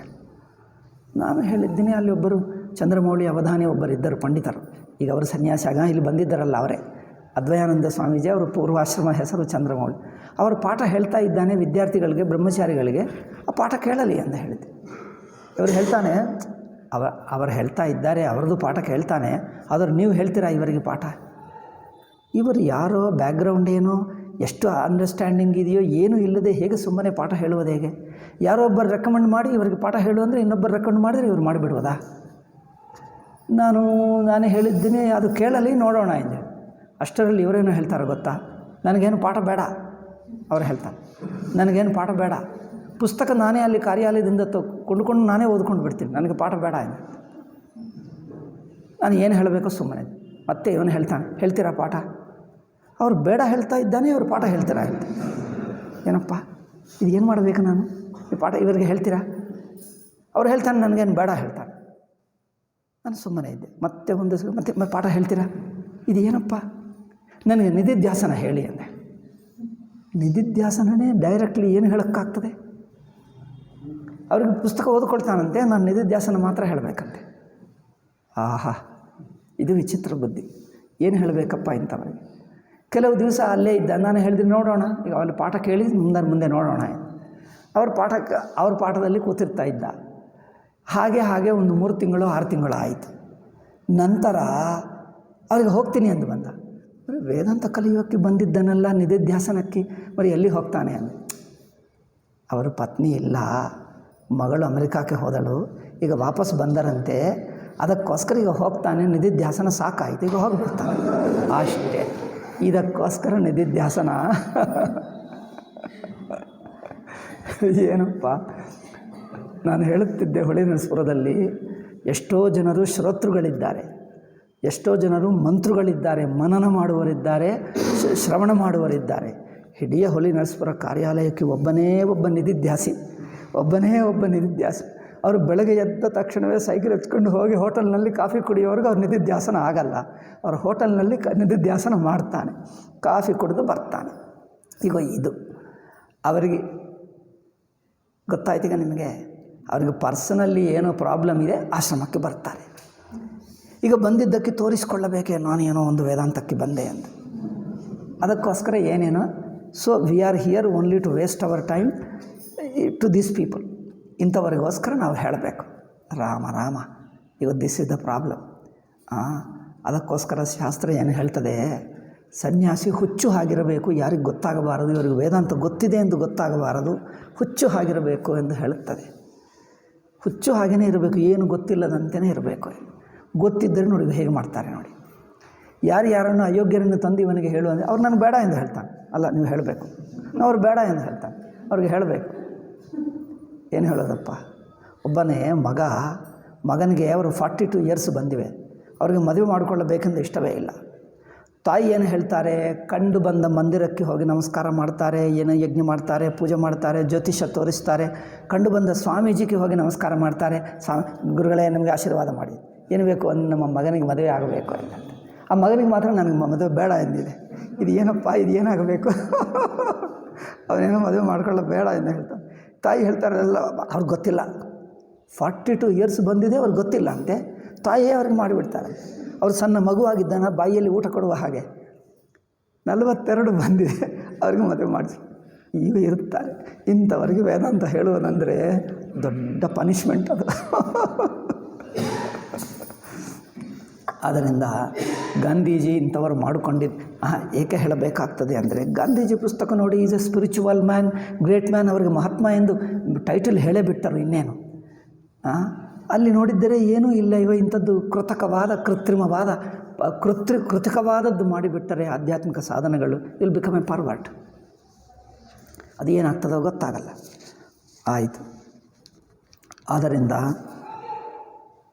ಈ 60ನೇದು ಮುಗಿದು 61ನೇದಲ್ಲಿ ನೋಡೋಣ. ತತ್ರ ಆಶ್ರಮ ಕರ್ಮ ಕರ್ಮಾಂಗ ವ್ಯಪಾಶ್ರಯೋಪಾಸನಾ ಸಂಯುಕ್ತಂ ತದ್ವಿಯುಕ್ತಂ ಕೇವಲಮಪ್ಯಸ್ತಿ. ಆಶ್ರಮ ಕರ್ಮ ಅಂದರೆ ತಾನು ಯಾವ ಆಶ್ರಮದಲ್ಲಿದ್ದಾನೋ, ಅಂದರೆ ಬ್ರಹ್ಮಚಾರಿ, ಗೃಹಸ್ಥ, ವಾನಪ್ರಸ್ಥ, ಸನ್ಯಾಸ ಅಂತ ತನ್ನ ಆಶ್ರಮ ಕರ್ಮ ಮಾತ್ರ ಶ್ರದ್ಧೆಯಿಂದ ಆಚರಿಸಬೇಕೆಲ್ಲರು. ಅಂದರೆ ಬಿಡಬಾರದು. ಆಧ್ಯಾತ್ಮಿಕಕ್ಕೆ ಸಾಧನವೇನು? ಸಾಧನ ಬೇರೆ ಅಲ್ಲ. ನೀವು ಎಲ್ಲಿದ್ದೀಯೋ, ಯಾವ ವೃತ್ತಿಯಲ್ಲಿದ್ದೀವೋ, ಯಾವ ಜೀವನದಲ್ಲಿದ್ದೀಯೋ ಅದೇ ಸಾಧನ. ನೋಡಿ, ಅದೇ ಹೇಳೋದು. ಸ್ಪೆಷಲ್ ಇದು ಬಿಟ್ಟು ಅಲ್ಲಿಗೆ ಹೋಗು, ಅಲ್ಲೇ ಹೋಗು, ಆ ಊರಿನಲ್ಲೇ ಇರು, ಅದೇ ಮಾಡ್ಕೋ, ಈ ಸ್ಪೆಷಲ್ ಡ್ರೆಸ್ ಹಾಕ್ಕೋ, ಅಲ್ಲವೇ ಸ್ಪೆಷಲ್ ಗಡ್ಡ ಬೆಳೆಸ್ಕೋ, ಅಥವಾ ಇನ್ನೇನೋ ಮಾಡ್ಕೋ, ಅದಲ್ಲ. ನೀವು ಯಾವ ಧರ್ಮದಲ್ಲಿ, ಯಾವ ಕುಟುಂಬ, ಯಾವ ಸಮಾಜದಲ್ಲಿ, ಯಾವ ಆಶ್ರಮದಲ್ಲಿದ್ದೀವೋ ಅದನ್ನೇ ಈಶ್ವರಾರ್ಪಣದಾಗಿ ನಿಸ್ವಾರ್ಥವಾಗಿ ನಿಷ್ಕಾಮವಾಗಿ ಮಾಡು. ಅದೇ ಸಾಧನ. ವೇದಾಂತಕ್ಕೆ ಇದೇ ಸಾಧನ. ಲೈಫ್ನಿಂದಲೇ ವೇದಾಂತ ಆಗಬೇಕೇ ಹೊರತು ಲೈಫ್ನಲ್ಲಿ ಒಂದಾನೊಂದು ಸ್ಪೆಷಲ್ ಕರ್ಮ ತಗೊಂಡು ಬಿಟ್ಟು ಮಾಡುವುದಲ್ಲ, ಒಂದಾನೊಂದು ಸ್ಪೆಷಲ್ ಅಲ್ಲ. ಲೈಫೇ ವೇದಾಂತ. ಜೀವನವನ್ನು ಸರಿಯಾಗಿ ಜೀವಿಸುವುದೇ ವೇದಾಂತ. ಲೈಫ್ ಅದು ನಮ್ಮದು ಪರ್ಸನಲ್. ನೀವು ಬಿಟ್ಟುಬಿಡಿ, ಏನಾದರೂ ಮಾಡ್ತೀನಿ, ಎಲ್ಲಾದರೂ ತಿಂತೀನಿ, ಏನಾದರೂ ತಿಂತೀನಿ, ಎಲ್ಲಾದರೂ ಹೋಗ್ತೀನಿ, ಏನಾದರೂ ಮಾಡ್ತೀನಿ. ಒಂದು ಸ್ಪೆಷಲ್ ಸಾಧನ ಮಾತ್ರ ಮಾಡಿಕೊಡೋಣ, ಹಾಗಲ್ಲ.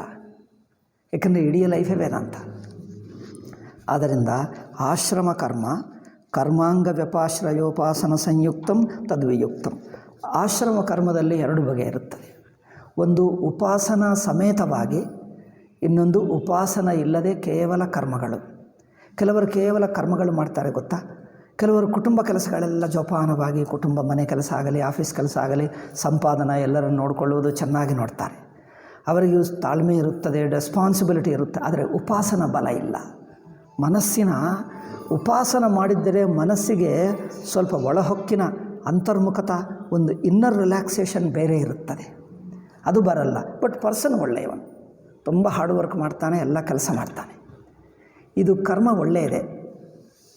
ಕೆಲವರು ಸೋಷಲ್ ಸರ್ವೀಸು ಮಾಡ್ತಾರೆ ನೋಡಿ, ತುಂಬ ಜೋಪಾನವಾಗಿ ಹೋಲ್ ಡೇ ಮಾರ್ನಿಂಗ್ನಿಂದ ಬೆಳಗ್ಗೆ ಎದ್ದ ಕ್ಷಣದಿಂದ ರಾತ್ರಿವರೆಗೂ ಬ್ಯುಸಿ ಇರುತ್ತಾರೆ. ಕರ್ಮ ಒಳ್ಳೆಯದೇ, ಕರ್ಮ ಶುದ್ಧಿ ಮಾಡ್ತದೆ. ಆದರೆ ಅದು ಇಂದ್ರಿಯ ಮಟ್ಟ, ಸ್ವಲ್ಪ ಮಟ್ಟಿಗೆ ಮನಸ್ಸನ್ನು ಶುದ್ಧಿಗೊಳಿಸುತ್ತದೆ. ಬಟ್ ಮನಸ್ಸಿನ ಸೂಕ್ಷ್ಮತೆ ಇದಲ್ಲ, ಆ ಸೂಕ್ಷ್ಮ ಅಂತರ್ಮುಖ ಮಾತ್ರ ಇರಲ್ಲ. ಅದು ಉಪಾಸನದಿಂದ ಸೂಕ್ಷ್ಮವಾದ ಅಂತರ್ಮುಖತೆ ಬರುತ್ತದೆ. ಆದ್ದರಿಂದ ಕರ್ಮಗಳೂ ಬೇಕು, ಉಪಾಸನೆಗಳೂ ಬೇಕು. ಕೆಲವರು ಕೇವಲ ಕರ್ಮ ಮಾಡ್ತಾರೆ, ಉಪಾಸನ ಬಿಡುತ್ತಾರೆ. ಅಂಥವರಿಗಿಂತ ಉಪಾಸನ ಸಹಿತವಾಗಿ ಮಾಡಿದ್ದರೆ ಸ್ವಲ್ಪ ಜಪಧ್ಯಾನ ಮಾಡಿರುವಾಗ ಮನಸ್ಸು ಆಗುವಂಥ ಸೂಕ್ಷ್ಮತ ಕೇವಲ ಸರ್ವೀಸು, ಸೋಷಲ್ ಸರ್ವೀಸ್ ಆಗಲಿ, ಕುಟುಂಬ ಉದ್ಯೋಗ ಉದ್ಯೋಗವನ್ನೇ ಕುಟುಂಬವನ್ನೇ ಸರ್ವೀಸ್ ರೂಪವಾಗಿ ನೋಡು. ಜನರು ಏನು ಮಾಡಿಬಿಟ್ರಂದರೆ, ಈ ಕ್ರಿಶ್ಚಿಯನ್ ಮಿಷನರಿ ಬಂದ ನಂತರ ಸೋಷಲ್ ಸರ್ವೀಸ್ ಅಂದರೆ ಹೊರಗೆ ಮನೆ ಬಿಟ್ಟು ಹೊರಗೆ ಸೇವೆ ಮಾಡುವವರೇ ದೊಡ್ಡವರು ಎಂದು ಹೇಳಿಬಿಟ್ಟರು. ನಿಮ್ಮ ಕುಟುಂಬ ಕೆಲಸ, ನಿಮ್ಮ ಉದ್ಯೋಗ, ಇದನ್ನೇ ನೀವು ಸೇವಾಭಾವದಿಂದ ಮಾಡಿದ್ದರೆ ಇದು ಧರ್ಮ ಆಗಲ್ಲವ, ಇದು ಸೇವೆ ಆಗಲ್ಲವ? ಇದು ಸೇವನೆ. ಈ ಕುಟುಂಬ ಜವಾಬ್ದಾರಿ ಯಾರು ನೋಡಬೇಕು? ಈ ಆಫೀಸ್ ಕೆಲಸ, ಈ ಆಫೀಸು ಕೆಲವರು ಇರ್ತಾರೆ ಸೋಷಲ್ ಸರ್ವೀಸ್ ಫೆಲೋಸ್, ಅವ್ರು ಆಫೀಸ್ಗೆ ಓನ್ಲಿ ಸಿಗ್ನೇಚರ್ ಮಾಡ್ತಾರೆ, ಆಫೀಸ್ ಕೆಲಸನೇ ಮಾಡಲ್ಲ. ಮೋಸ್ಟ್ ಆಫ್ ದ ಟೈಮ್ ಹೊರಗೇ ತಿರುಗುತ್ತಾರೆ, ಅಲ್ಲವೇ? ಕೆಲಸನೇ ಮಾಡಲ್ಲ. మరి ಆಫೀಸ್ಗೆ ಸಂಬಳ ತಗೊಳ್ತಾರೆ, ಯಾವ ಕೆಲಸ ಮಾಡಲ್ಲ. ಅವ್ರು ಯೂನಿಯನ್ಗೆ ಲೀಡರ್ ಆಗ್ತಾನೆ, ಅವ್ರಿಗೆ ಬಂದ ನಂತರ ತಕ್ಷಣ ಸಿಗ್ನೇಚರ್ ಮಾಡ್ತಾನೆ, ತಿರುಗುತ್ತಾ ಇರ್ತಾನೆ. ಅವ್ರ ಕೆಲಸ ಎಲ್ಲ ತಿರುಗುವುದೇ, ಯಾವ ಕೆಲಸ ಮಾಡಲ್ಲ. ಆದ್ದರಿಂದ ತನ್ನ ವೃತ್ತಿ ಧರ್ಮ, ತನ್ನ ಕುಟುಂಬ ಧರ್ಮ, ತನ್ನ ಇದು ಧರ್ಮವು, ಇದು ಧರ್ಮವೇ, ಇದು ಯಜ್ಞವೇ, ಇದು ಪೂಜನೆ, ಇದು ಮಾಡಬಹುದು, ಅದು ಮಾಡಬಹುದು. ಯಾರಿಗೆ ಯಾವುದು ಹೊಂದುತ್ತದೋ, ಅನುಕೂಲತೆ ಆಗುತ್ತದೋ ಮಾಡಬಹುದು, 2 ಸೇವೆಗಳೇ. ಆದರೆ ಸೋಷಲ್ ಸರ್ವೀಸೇ ಸೇವಾ. ತನ್ನ ಕುಟುಂಬ ಉದ್ಯೋಗವನ್ನು ಸರಿಯಾಗಿ ಮಾಡಿದ್ದರೆ ಇವರಿಗೆ ಯಾರಾದರೂ ಅವಾರ್ಡ್ ಕೊಡುವವರು ಇದ್ದಾರೆ? ಯಾರಾದರೂ ರೆಕಗ್ನಿಷನ್ ಇದೆಯಾ? ಇವನು ಒಳ್ಳೆಯ ಸೇವಕರು ಎಂದು ಎಲ್ಲಿಯಾದರೂ ಯಾರಾದರೂ ಹೇಳ್ತಾರೆ? ಏನು ಹೇಳಲ್ಲ. ತನ್ನ ಪಾಡಿಗೆ ಸ್ವಾರ್ಥಪರ, ತನ್ನ ಉದ್ಯೋಗ ಕುಟುಂಬ ನೋಡಿಕೊಂಡ, ಏನು ಸಮಾಜ ಸೇವೆ ಮಾಡಲ್ಲ. ಸಮಾಜ ಸೇವೆ ಮಾಡೋದು ಸ್ಪೆಷಲ್ಲಾಗಿ ಕರೆದು ಅವರಿಗೆ ಅವಾರ್ಡು ಕೊಟ್ಟು, ಅವರಿಗೆ ನ್ಯೂಸ್ ಪೇಪರ್ನಲ್ಲಿ ಅವರ ಹೆಸರು ಹಾಕಿ, TV ಮೇಲೆ ಅವರಿಗೆ ಹೆಸರು ಹಾಕಿ ಏನೋ ಮಾಡಿಸ್ತಾರೆ. ಅಲ್ಲವೇ? ಇದೇನೋ ಇಂಬ್ಯಾಲೆನ್ಸ್ಡ್ ಇದೆ, ಎಲ್ಲ ಕ್ರಿಶ್ಚಿಯನ್ ಮಿಷನರಿಯಿಂದ ಕಲ್ತ್ಕೊಂಡಿರುವ ಬುದ್ಧಿ. ಆದರೆ ಇದು ಸರ್ವೀಸ್ ಎಂಬುದು ನಿಮ್ಮ ಮನೋಭಾವನದಲ್ಲಿ ನಿಸ್ವಾರ್ಥವಾಗಿದ್ದರೆ ನೀವು ಯಾವ ವೃತ್ತಿ ಧರ್ಮವೂ ಅದು ನಿಸ್ವಾರ್ಥವೇ. ಸಮಾಜ ಆಗಬಾರದ, ನಿಮ್ಮ ಕುಟುಂಬ, ಸಮಾಜ, ಆಫೀಸು ಅವುಗಳನ್ನು ಸರಿಯಾಗಿ ಮಾಡುವವರು ಬೇಕು, ಅದು ಸಂಸೇವನೆ. ಅದನ್ನು ನಿಸ್ವಾರ್ಥವಾಗಿ ಮಾಡಿದ್ದರೆ ಅದು ಧರ್ಮ, ಅದು ನಿಷ್ಕಾಮ ಕರ್ಮಯೋಗವೇ ಅಲ್ಲವೇ? ಆದ್ದರಿಂದ ಉಭಯವು ಯಾವುದೇ ಕರ್ಮ ಆಗಲಿ ಮಾಡುವುದು ಒಳ್ಳೆಯದೇ. ಅದನ್ನು ಉಪಾಸನ ಸಹಿತವಾಗಿ ಅಂದರೆ ಸ್ವಲ್ಪ ಜಪಧ್ಯಾನ ಅಂಥದ್ದು ಅದು ಸಮೇತವಾಗಿ ಮಾಡಿದ್ದರೆ ವ್ಯಕ್ತಿತ್ವವು ಮಾನಸಿಕ ಹಂತವು ಶುದ್ಧವಾಗುತ್ತದೆ, ಬಾಹ್ಯ ಆಚರಣ ಹಂತ ಶುದ್ಧವಾಗುತ್ತದೆ. ಎರಡೂ ಹಂತ ಶುದ್ಧವಾಗಿದ್ದರೆ ಇನ್ನೂ ಆಧ್ಯಾತ್ಮಿಕಕ್ಕೆ ಹೆಚ್ಚಿನ ಯೋಗ್ಯತೆ, ವೀರ್ಯವತ್ತರಂ ಅಂತ ಹೇಳ್ತಾರೆ. ಉಭಯಮಪಿ ತತ್ ವಿದ್ಯಾ ಸಾಧನಮೇವ ಉಪಾಸನಾ ಸಂಯುಕ್ತಂತು ವೀರ್ಯವತ್ತರಂ ಎಂದು ಹೇಳಿದ್ದಾರೆ. ಉಪಾಸನಾ ಸಮೇತವಾಗಿ ಕರ್ಮಯೋಗ ಮಾಡಿದ್ದರೆ ಅದು ಮನುಷ್ಯನನ್ನು ಹೆಚ್ಚಿನ ಯೋಗ್ಯತವನ್ನು ಕೊಡ್ತದೆ ವೇದಾಂತಕ್ಕೆ.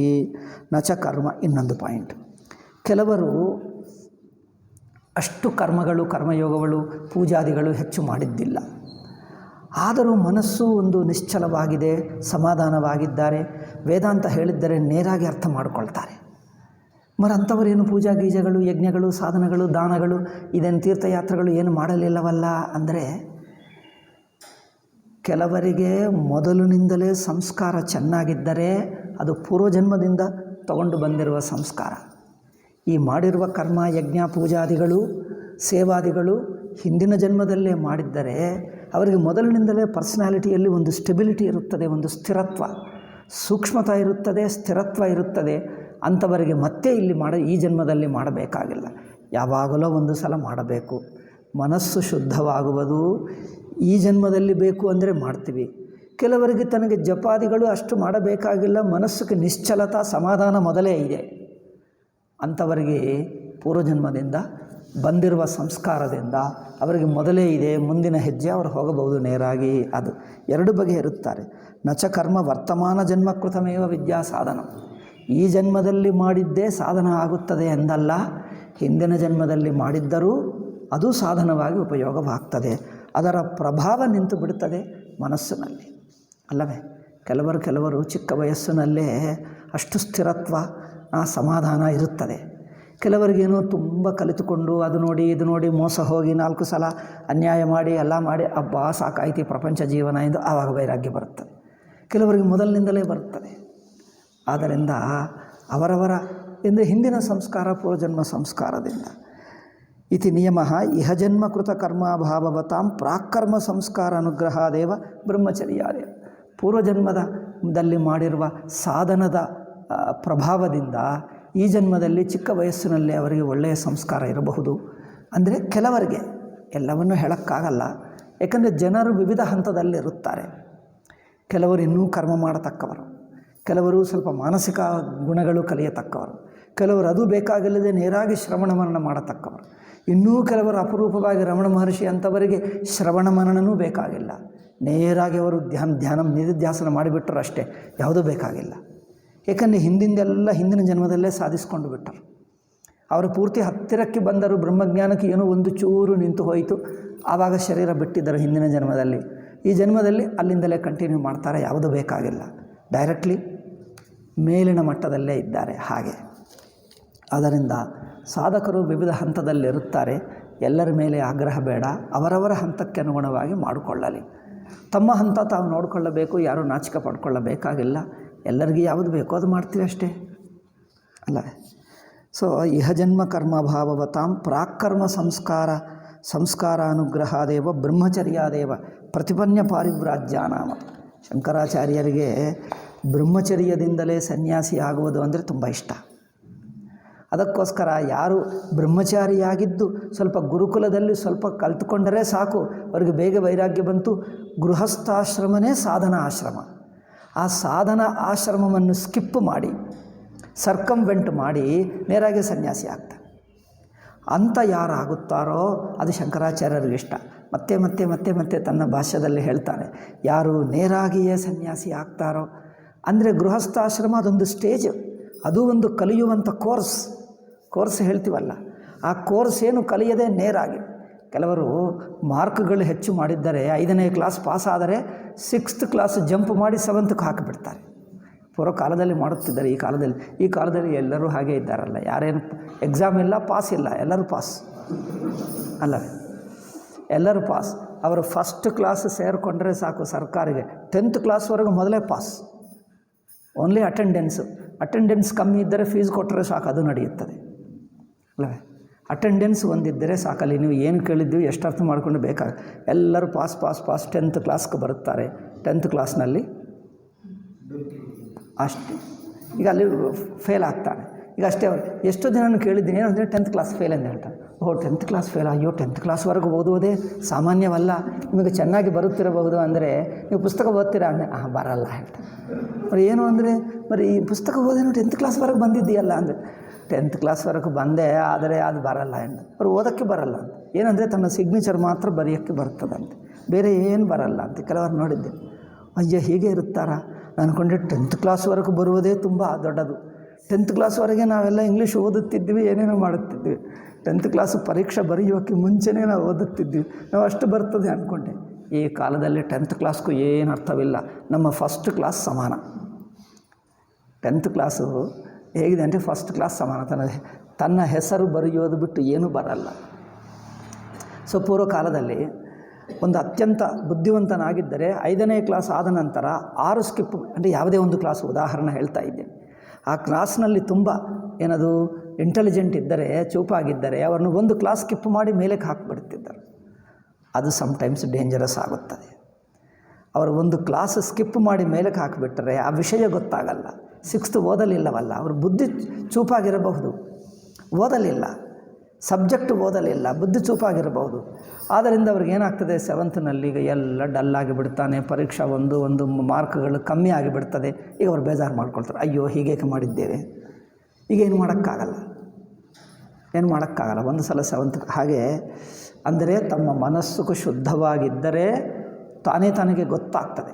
ಯಾಕಂದರೆ ಶಂಕರಾಚಾರ್ಯರು ಅಷ್ಟು ಚಿಕ್ಕ ವಯಸ್ಸಿನಲ್ಲೇ 8ನೇ ವಯಸ್ಸಿನಲ್ಲೇ ವೈರಾಗ್ಯದಿಂದ ನೇರಾಗಿ ಸನ್ಯಾಸಿ ಆಗಿಬಿಟ್ಟರು. ಅದರಿಂದ ಹೇಳ್ತಾರೆ ಹಾಗೆ ಆಗಬಹುದು ಎಂದು ಹೇಳಿಬಿಡ್ತಾರೆ. ಬಟ್ ಆಗುವವರು ಎಷ್ಟು ಜನರು? ಎಲ್ಲೋ ಅಪರೂಪವಾಗಿ ಕೆಲವರೇ ಇರುತ್ತಾರೆ. ಅಂಥವರನ್ನು ನೋಡಿಕೊಂಡು ಎಲ್ಲರೂ ಆಗಿಬಿಡ್ತೀವಿ ಅಂದರೆ ಆಗಿಬಿಟ್ಟವರನ್ನು ನೋಡಿದ್ದೇನೆ. ಅಲ್ಲಿ ಹೋದ ನಂತರ ಸನ್ಯಾಸ ಆಶ್ರಮವೇ ಒಂದು ಗೃಹಸ್ಥ ಆಗಿಬಿಡ್ತದೆ. ಅಷ್ಟು ಮೋಹ ಇರುತ್ತದೆ, ಯಾವುದು ಬಿಡಲ್ಲ. ಏಕೆಂದರೆ ಅವರನ್ನು ನೋಡಿಕೊಂಡು ಆಗಿದ್ದರೆ ಆಗುತ್ತದಾ? ನೋಡಿಕೊಂಡಾದರೆ ಆಗಲ್ಲ, ತನ್ನಕ್ಕಾಗಬೇಕು.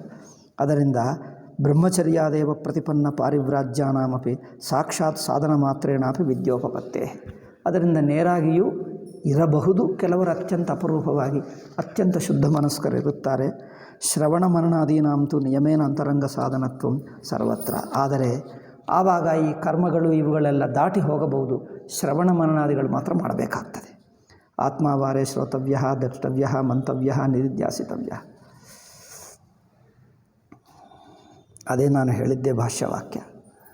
ಬ್ರಹ್ಮಾದಿಗತ ಪ್ರತಿಬಂಧ, ಅದನ್ನೇ ಮತ್ತೆ ಭಾಷ್ಯವಾಕ್ಯಗಳು ಹೇಳ್ತಾ ಇದ್ದಾರೆ. ಅದೇನು ಬೇಡ, ಅದು ನಾನು ಹೇಳಿಬಿಟ್ಟೆ. ಅತಯೇವ ವಿದ್ಯಾಯಾ ಪುರುಷಾರ್ಥ ಅದಾಯಿತು. ಊರ್ಧ್ವರೇತಸ್ಸು ಚ ಆಶ್ರಮೇಶು, ಅದು ಆಯಿತು. ಹಿಂಗಷ್ಟೇ ಇವತ್ತಿಂದ ಮುಗಿಯುತ್ತಿದ್ದು. ಶಮದಮಾದಿಸ್ತು ತದೀಯೋ ಧರ್ಮ. ಈಗ ಸನ್ಯಾಸಿಗೆ ಈಗ ಕರ್ಮ ಒಂದು ಜಸ್ಟ್ 2 ನಿಮಿಷದಲ್ಲಿ ಮುಗಿಸ್ತೀನಿ, ಟೈಮ್ ಆಯಿತು. ಈಗ ಮತ್ತೆ ಕರ್ಮಾದಿಗಳು ಬೇಕಾಗಿಲ್ಲ. ಮನಸ್ಸು ಅಷ್ಟು ಅಂತರ್ಮುಖವಾದರೆ ಹೊರಗಿನ ಪ್ರಪಂಚಗಳಿಗೂ ಏನೋ ಸಾಧಿಸಿಕೊಳ್ಳಬೇಕು. ಮಿಕ್ಕ ಜನರ ಜೊತೆಗೆ ಕಾಂಪಿಟೇಷನ್ ಮಾಡಲ್ಲ. ಮಿಕ್ಕ ಜನರ ಜೊತೆ ಅಯ್ಯೋ ಅವರೆಲ್ಲ ಸಾಧಿಸ್ಕೊಂಡರು, ಏನೇನೋ ಆಯಿತು ಅಂದರೆ ನಮಗೇನದು ಬೇಕು ಎನ್ನುವುದೇ ಅನಿಸಲ್ಲ. ಲೌಕಿಕರಿಗೆ ನೋಡಿ, ಲೌಕಿಕರಿಗೆ ಏನೇನೋ ಸಂಪಾದಿಸಬೇಕು, ದೊಡ್ಡದಾಗಬೇಕು, ಏನೋ ಆಗಬೇಕು, ಅಮೆರಿಕಕ್ಕೆ ಹೋಗಬೇಕು, ಇಂಥದ್ದು ಏನೇನೋ ಆಸೆಗಳಿರುತ್ತವೆ. ಇವರಿಗೆ ಅದೇನು ದೊಡ್ಡದೇ ಅನಿಸುವುದಿಲ್ಲ. ಏಕೆಂದರೆ ಅದೆಲ್ಲ ಹೊರಗಿನ ಅಚೀವ್ಮೆಂಟ್ಸ್. ಬಾಹ್ಯ ಅಚೀವ್ಮೆಂಟ್ಸು ದೊಡ್ಡದೇನು ಅನ್ನಿಸ್ತಾ ಇಲ್ಲ. ತನಗೆ ಈ ಜೀವನ, ಇದು ಈ ಪ್ರಪಂಚ ಏನು, ಏಕೆ ಹುಟ್ಟಿದ್ದೇವೆ, ಏನು ಬೇಕು, ಈ ಪ್ರಶ್ನೆ ಇರುತ್ತದೆ. ಅಂದರೆ ಇವರ ದೃಷ್ಟಿ ಬೇರೆ, ಇವರ ಭಾವನೂ ಬೇರೆ. ಅದರಿಂದ ಅಂಥವರು ನೇರಾಗೇ ಸನ್ಯಾಸ ತಗೊಂಡರೆ ಅವರಿಗೇನು ಧರ್ಮ ಅಂದರೆ, ಈಗ ಅವರಿಗೆ ಕರ್ಮಗಳ ಧರ್ಮ ಇಲ್ಲ. ಕರ್ಮಾಚರಣವು ಅವರ ಡ್ಯೂಟಿ ಅಲ್ಲ, ಅದು ಬೇಕಾಗಿಲ್ಲ. ಅವರಿಗೆ ಒಂದೇ ಒಂದು ಮಾನಸಿಕ ಶುದ್ಧತೆ ಇಟ್ಕೊಳ್ಳಬೇಕು. ಶಮದಮಾದಿ ಗುಣಗಳೇ ಧರ್ಮ. ಇಲ್ಲೊಂದು ವಾಕ್ಯ ಚೆನ್ನಾಗಿದೆ. ಶಮದಮಾದಿಸ್ತು ತದೀಯೋ ಧರ್ಮ ಬ್ರಹ್ಮ ಸಂಸ್ಥಾದ ಉಪೋದ್ಬಲಕಃ ನ ವಿರೋಧಿ.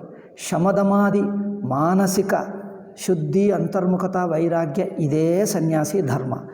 ಅದು ಜಾರಿದ್ದರೆ ಅವರಿಗೆ ಪ್ರಾಯಶ್ಚಿತ್ತ. ಈಗ ಮಿಕ್ಕ ಕರ್ಮಗಳು ಮಾಡದಿದ್ದರೂ ಪೂಜಾದಿಗಳು ಮಾಡಿದ್ರು ಬಿಟ್ಟರು ಅದೇನು ಬೇಕಾಗಿಲ್ಲ. ಅದು ಬ್ರಹ್ಮನಿಷ್ಠತ್ವಮೇವ ಹಿ ತಸ್ಯ ಶಮದಮಾದ್ಯುಪ ಬ್ರಹ್ಮಿತಂ ಸ್ವಾಶ್ರಮವಿಹಿತಂ ಕರ್ಮ. ಸನ್ಯಾಸಿ ಕರ್ತವ್ಯ ಡ್ಯೂಟಿ ಇದೊಂದೇ. ತತ್ವಚಿಂತನ ಮಾಡುವುದು, ಯಾವುದು ನನ್ನದಲ್ಲ, ಯಾವುದು ಹಿಡ್ಕೊಳ್ಳಬಾರದು, ಯಾವುದಕ್ಕೆ ಅಂಟ್ಕೊಳ್ಳಬಾರದು. ಪರಿಗ್ರಹ ಬೇಡ, ಆಸ್ತಿಗಳು ಬೇಡ, ಯಾರೂ ಸ್ಪೆಷಲ್ ವ್ಯಕ್ತಿ ಇಲ್ಲ. ನನಗೆ ಇವನು ಸ್ಪೆಷಲ್ ಇಂಟ್ರೆಸ್ಟು, ಇವನು ನನಗೆ ಸ್ಪೆಷಲ್ ಪ್ರೀತಿ, ಯಾರೂ ಸ್ಪೆಷಲ್ ಪ್ರೀತಿ ಇಲ್ಲ. ತನಗೆ ಸ್ಪೆಷಲ್ ಫ್ರೆಂಡು ಯಾರೂ ಇಲ್ಲ, ಎಲ್ಲರೂ ಫ್ರೆಂಡ್ಸೇ. ಸ್ಪೆಷಲ್ ಫ್ರೆಂಡ್ ಎನ್ನುವುದು ಯಾರೂ ಇಲ್ಲ. ಆದ್ದರಿಂದ ಅದು ಅವರ ಧರ್ಮ. ವಸ್ತುಗಳು, ಆಸ್ತಿಗಳು ಯಾವುದ ಮೇಲೆ ಸ್ಪೆಷಲ್ ರುಚಿ, ಸ್ಪೆಷಲ್ ಆಸಕ್ತಿ ಯಾವುದೂ ಇಟ್ಕೊಳ್ಳಲ್ಲ. ಬ್ರಹ್ಮ ಸಂಸ್ಥ, ತಾನು ಬ್ರಹ್ಮನಿಷ್ಠ ಆಗುವುದು, ಬ್ರಹ್ಮವನ್ನು ತಿಳ್ಕೊಳ್ಳುವುದು, ಬ್ರಹ್ಮಸ್ವರೂಪದಲ್ಲಿ ನಿಂತಿರುವುದು, ಅದೊಂದೇ ಧರ್ಮ. ಅದಕ್ಕೆ ಅನುಕೂಲವಾಗಿರುವ ಜೀವನವೇ ಅವರ ಧರ್ಮ. ಅದು ಬಿಟ್ಟು ಬೇರೆದು ಯಾವುದು ಮಾಡಬೇಕಾಗಿಲ್ಲ. ಮಾಡದಿದ್ದರೆ ಅವರಿಗೇನು ತಪ್ಪಾಗಲ್ಲ. ಇದು ಮಾತ್ರ ಜಾರಿದರೆ ತಪ್ಪು. ಈ ಶಮದಮಾದಿ ಅಂತರ್ಮುಖತಕ್ಕೆ ಅಡ್ಡಿ ಮಾಡುವಂಥ ಕೆಲಸ ಮಾಡಿದ್ದರೆ ಅದು ಪಾಪ. ಏಕೆಂದರೆ ಎಲ್ಲ ಬಿಟ್ಟು ಕೇವಲ ಬ್ರಹ್ಮತತ್ವ ಪ್ರಾಪ್ತಿಗೋಸ್ಕರನೇ ಆಗಿದ್ದ. ಆ ಧರ್ಮ ಬಿಟ್ಟು, ಸನ್ಯಾಸ ಧರ್ಮ ಬಿಟ್ಟು ಇನ್ನೇನು ಲೌಕಿಕ ಸೇವೆ ಮಾಡ್ತೀವಿ. ಸನ್ಯಾಸಿ ಅಂದರೆ ಸಾಮಾಜಿಕ ಸೇವೆ ಮಾಡಬೇಕು. ಜನರು ಹೇಳ್ತಾರೆ, ನೀವು ಸನ್ಯಾಸಿ ಸುಮ್ಮನೆ ಅಲ್ಲಿ ಕೂತಿದ್ದೀರಿ, ಆಶ್ರಮದಲ್ಲಿ ಏನು ಮಾಡ್ತಾ ಇದ್ದೀರಿ? ಜನರು ಹೇಳ್ತಾರೆ ಕೆಲವರು, ನೀವು ಸುಮ್ಮನೆ ಅಲ್ಲಿ ಕೂತಿದ್ದೀರಿ, ಸಮಾಜ ಸೇವೆ ಮಾಡಬೇಕು. RSS ಅವರು ಕಂಡು ಬಂದರೆ ನಮ್ಮನ್ನು ಇದೇ ಬೈಯುತ್ತಾರೆ. ನೀವೇನು ಸುಮ್ಮನೆ ಕೂತ್ಕೊಂಡಿದ್ದೀರಿ, ಕಂಫರ್ಟೇಬಲಿ ಜನರು ಕೊಟ್ಟಿರುವ ಹಣ ತಿನ್ನುತ್ತಾ ಕೂತಿದ್ದೀರಿ, ಆ ಸಮಾಜಕ್ಕೆ ಬಂದು ಸೇವೆ ಮಾಡಿ. ಸನ್ಯಾಸಿ ಆಗಿದ್ದೇಕೆ ದ್ರೋಹ ಮಾಡ್ತಾ ಇದ್ದೀರಿ, ಸಮಾಜ ಕೊಟ್ಟಿದ್ದು ಇನ್ನವರು ಬೈಯುತ್ತಾರೆ. ಆ ಮೂರ್ಖರಿಗೆ ಬುದ್ಧಿವಂತರೆಲ್ಲ ಮೂರ್ಖರಾಗೆ ಕಂಡು ಬರ್ತಾರೆ. ಏಕೆಂದರೆ ಅವ್ರು ಏನು ಮಾಡ್ತಾ ಇದ್ದಾರೋ ಅವರಿಗೆ ಗೊತ್ತಿಲ್ಲ, ಅದರಿಂದ ಹೀಗೆ ಮಾತಾಡ್ತಾರೆ.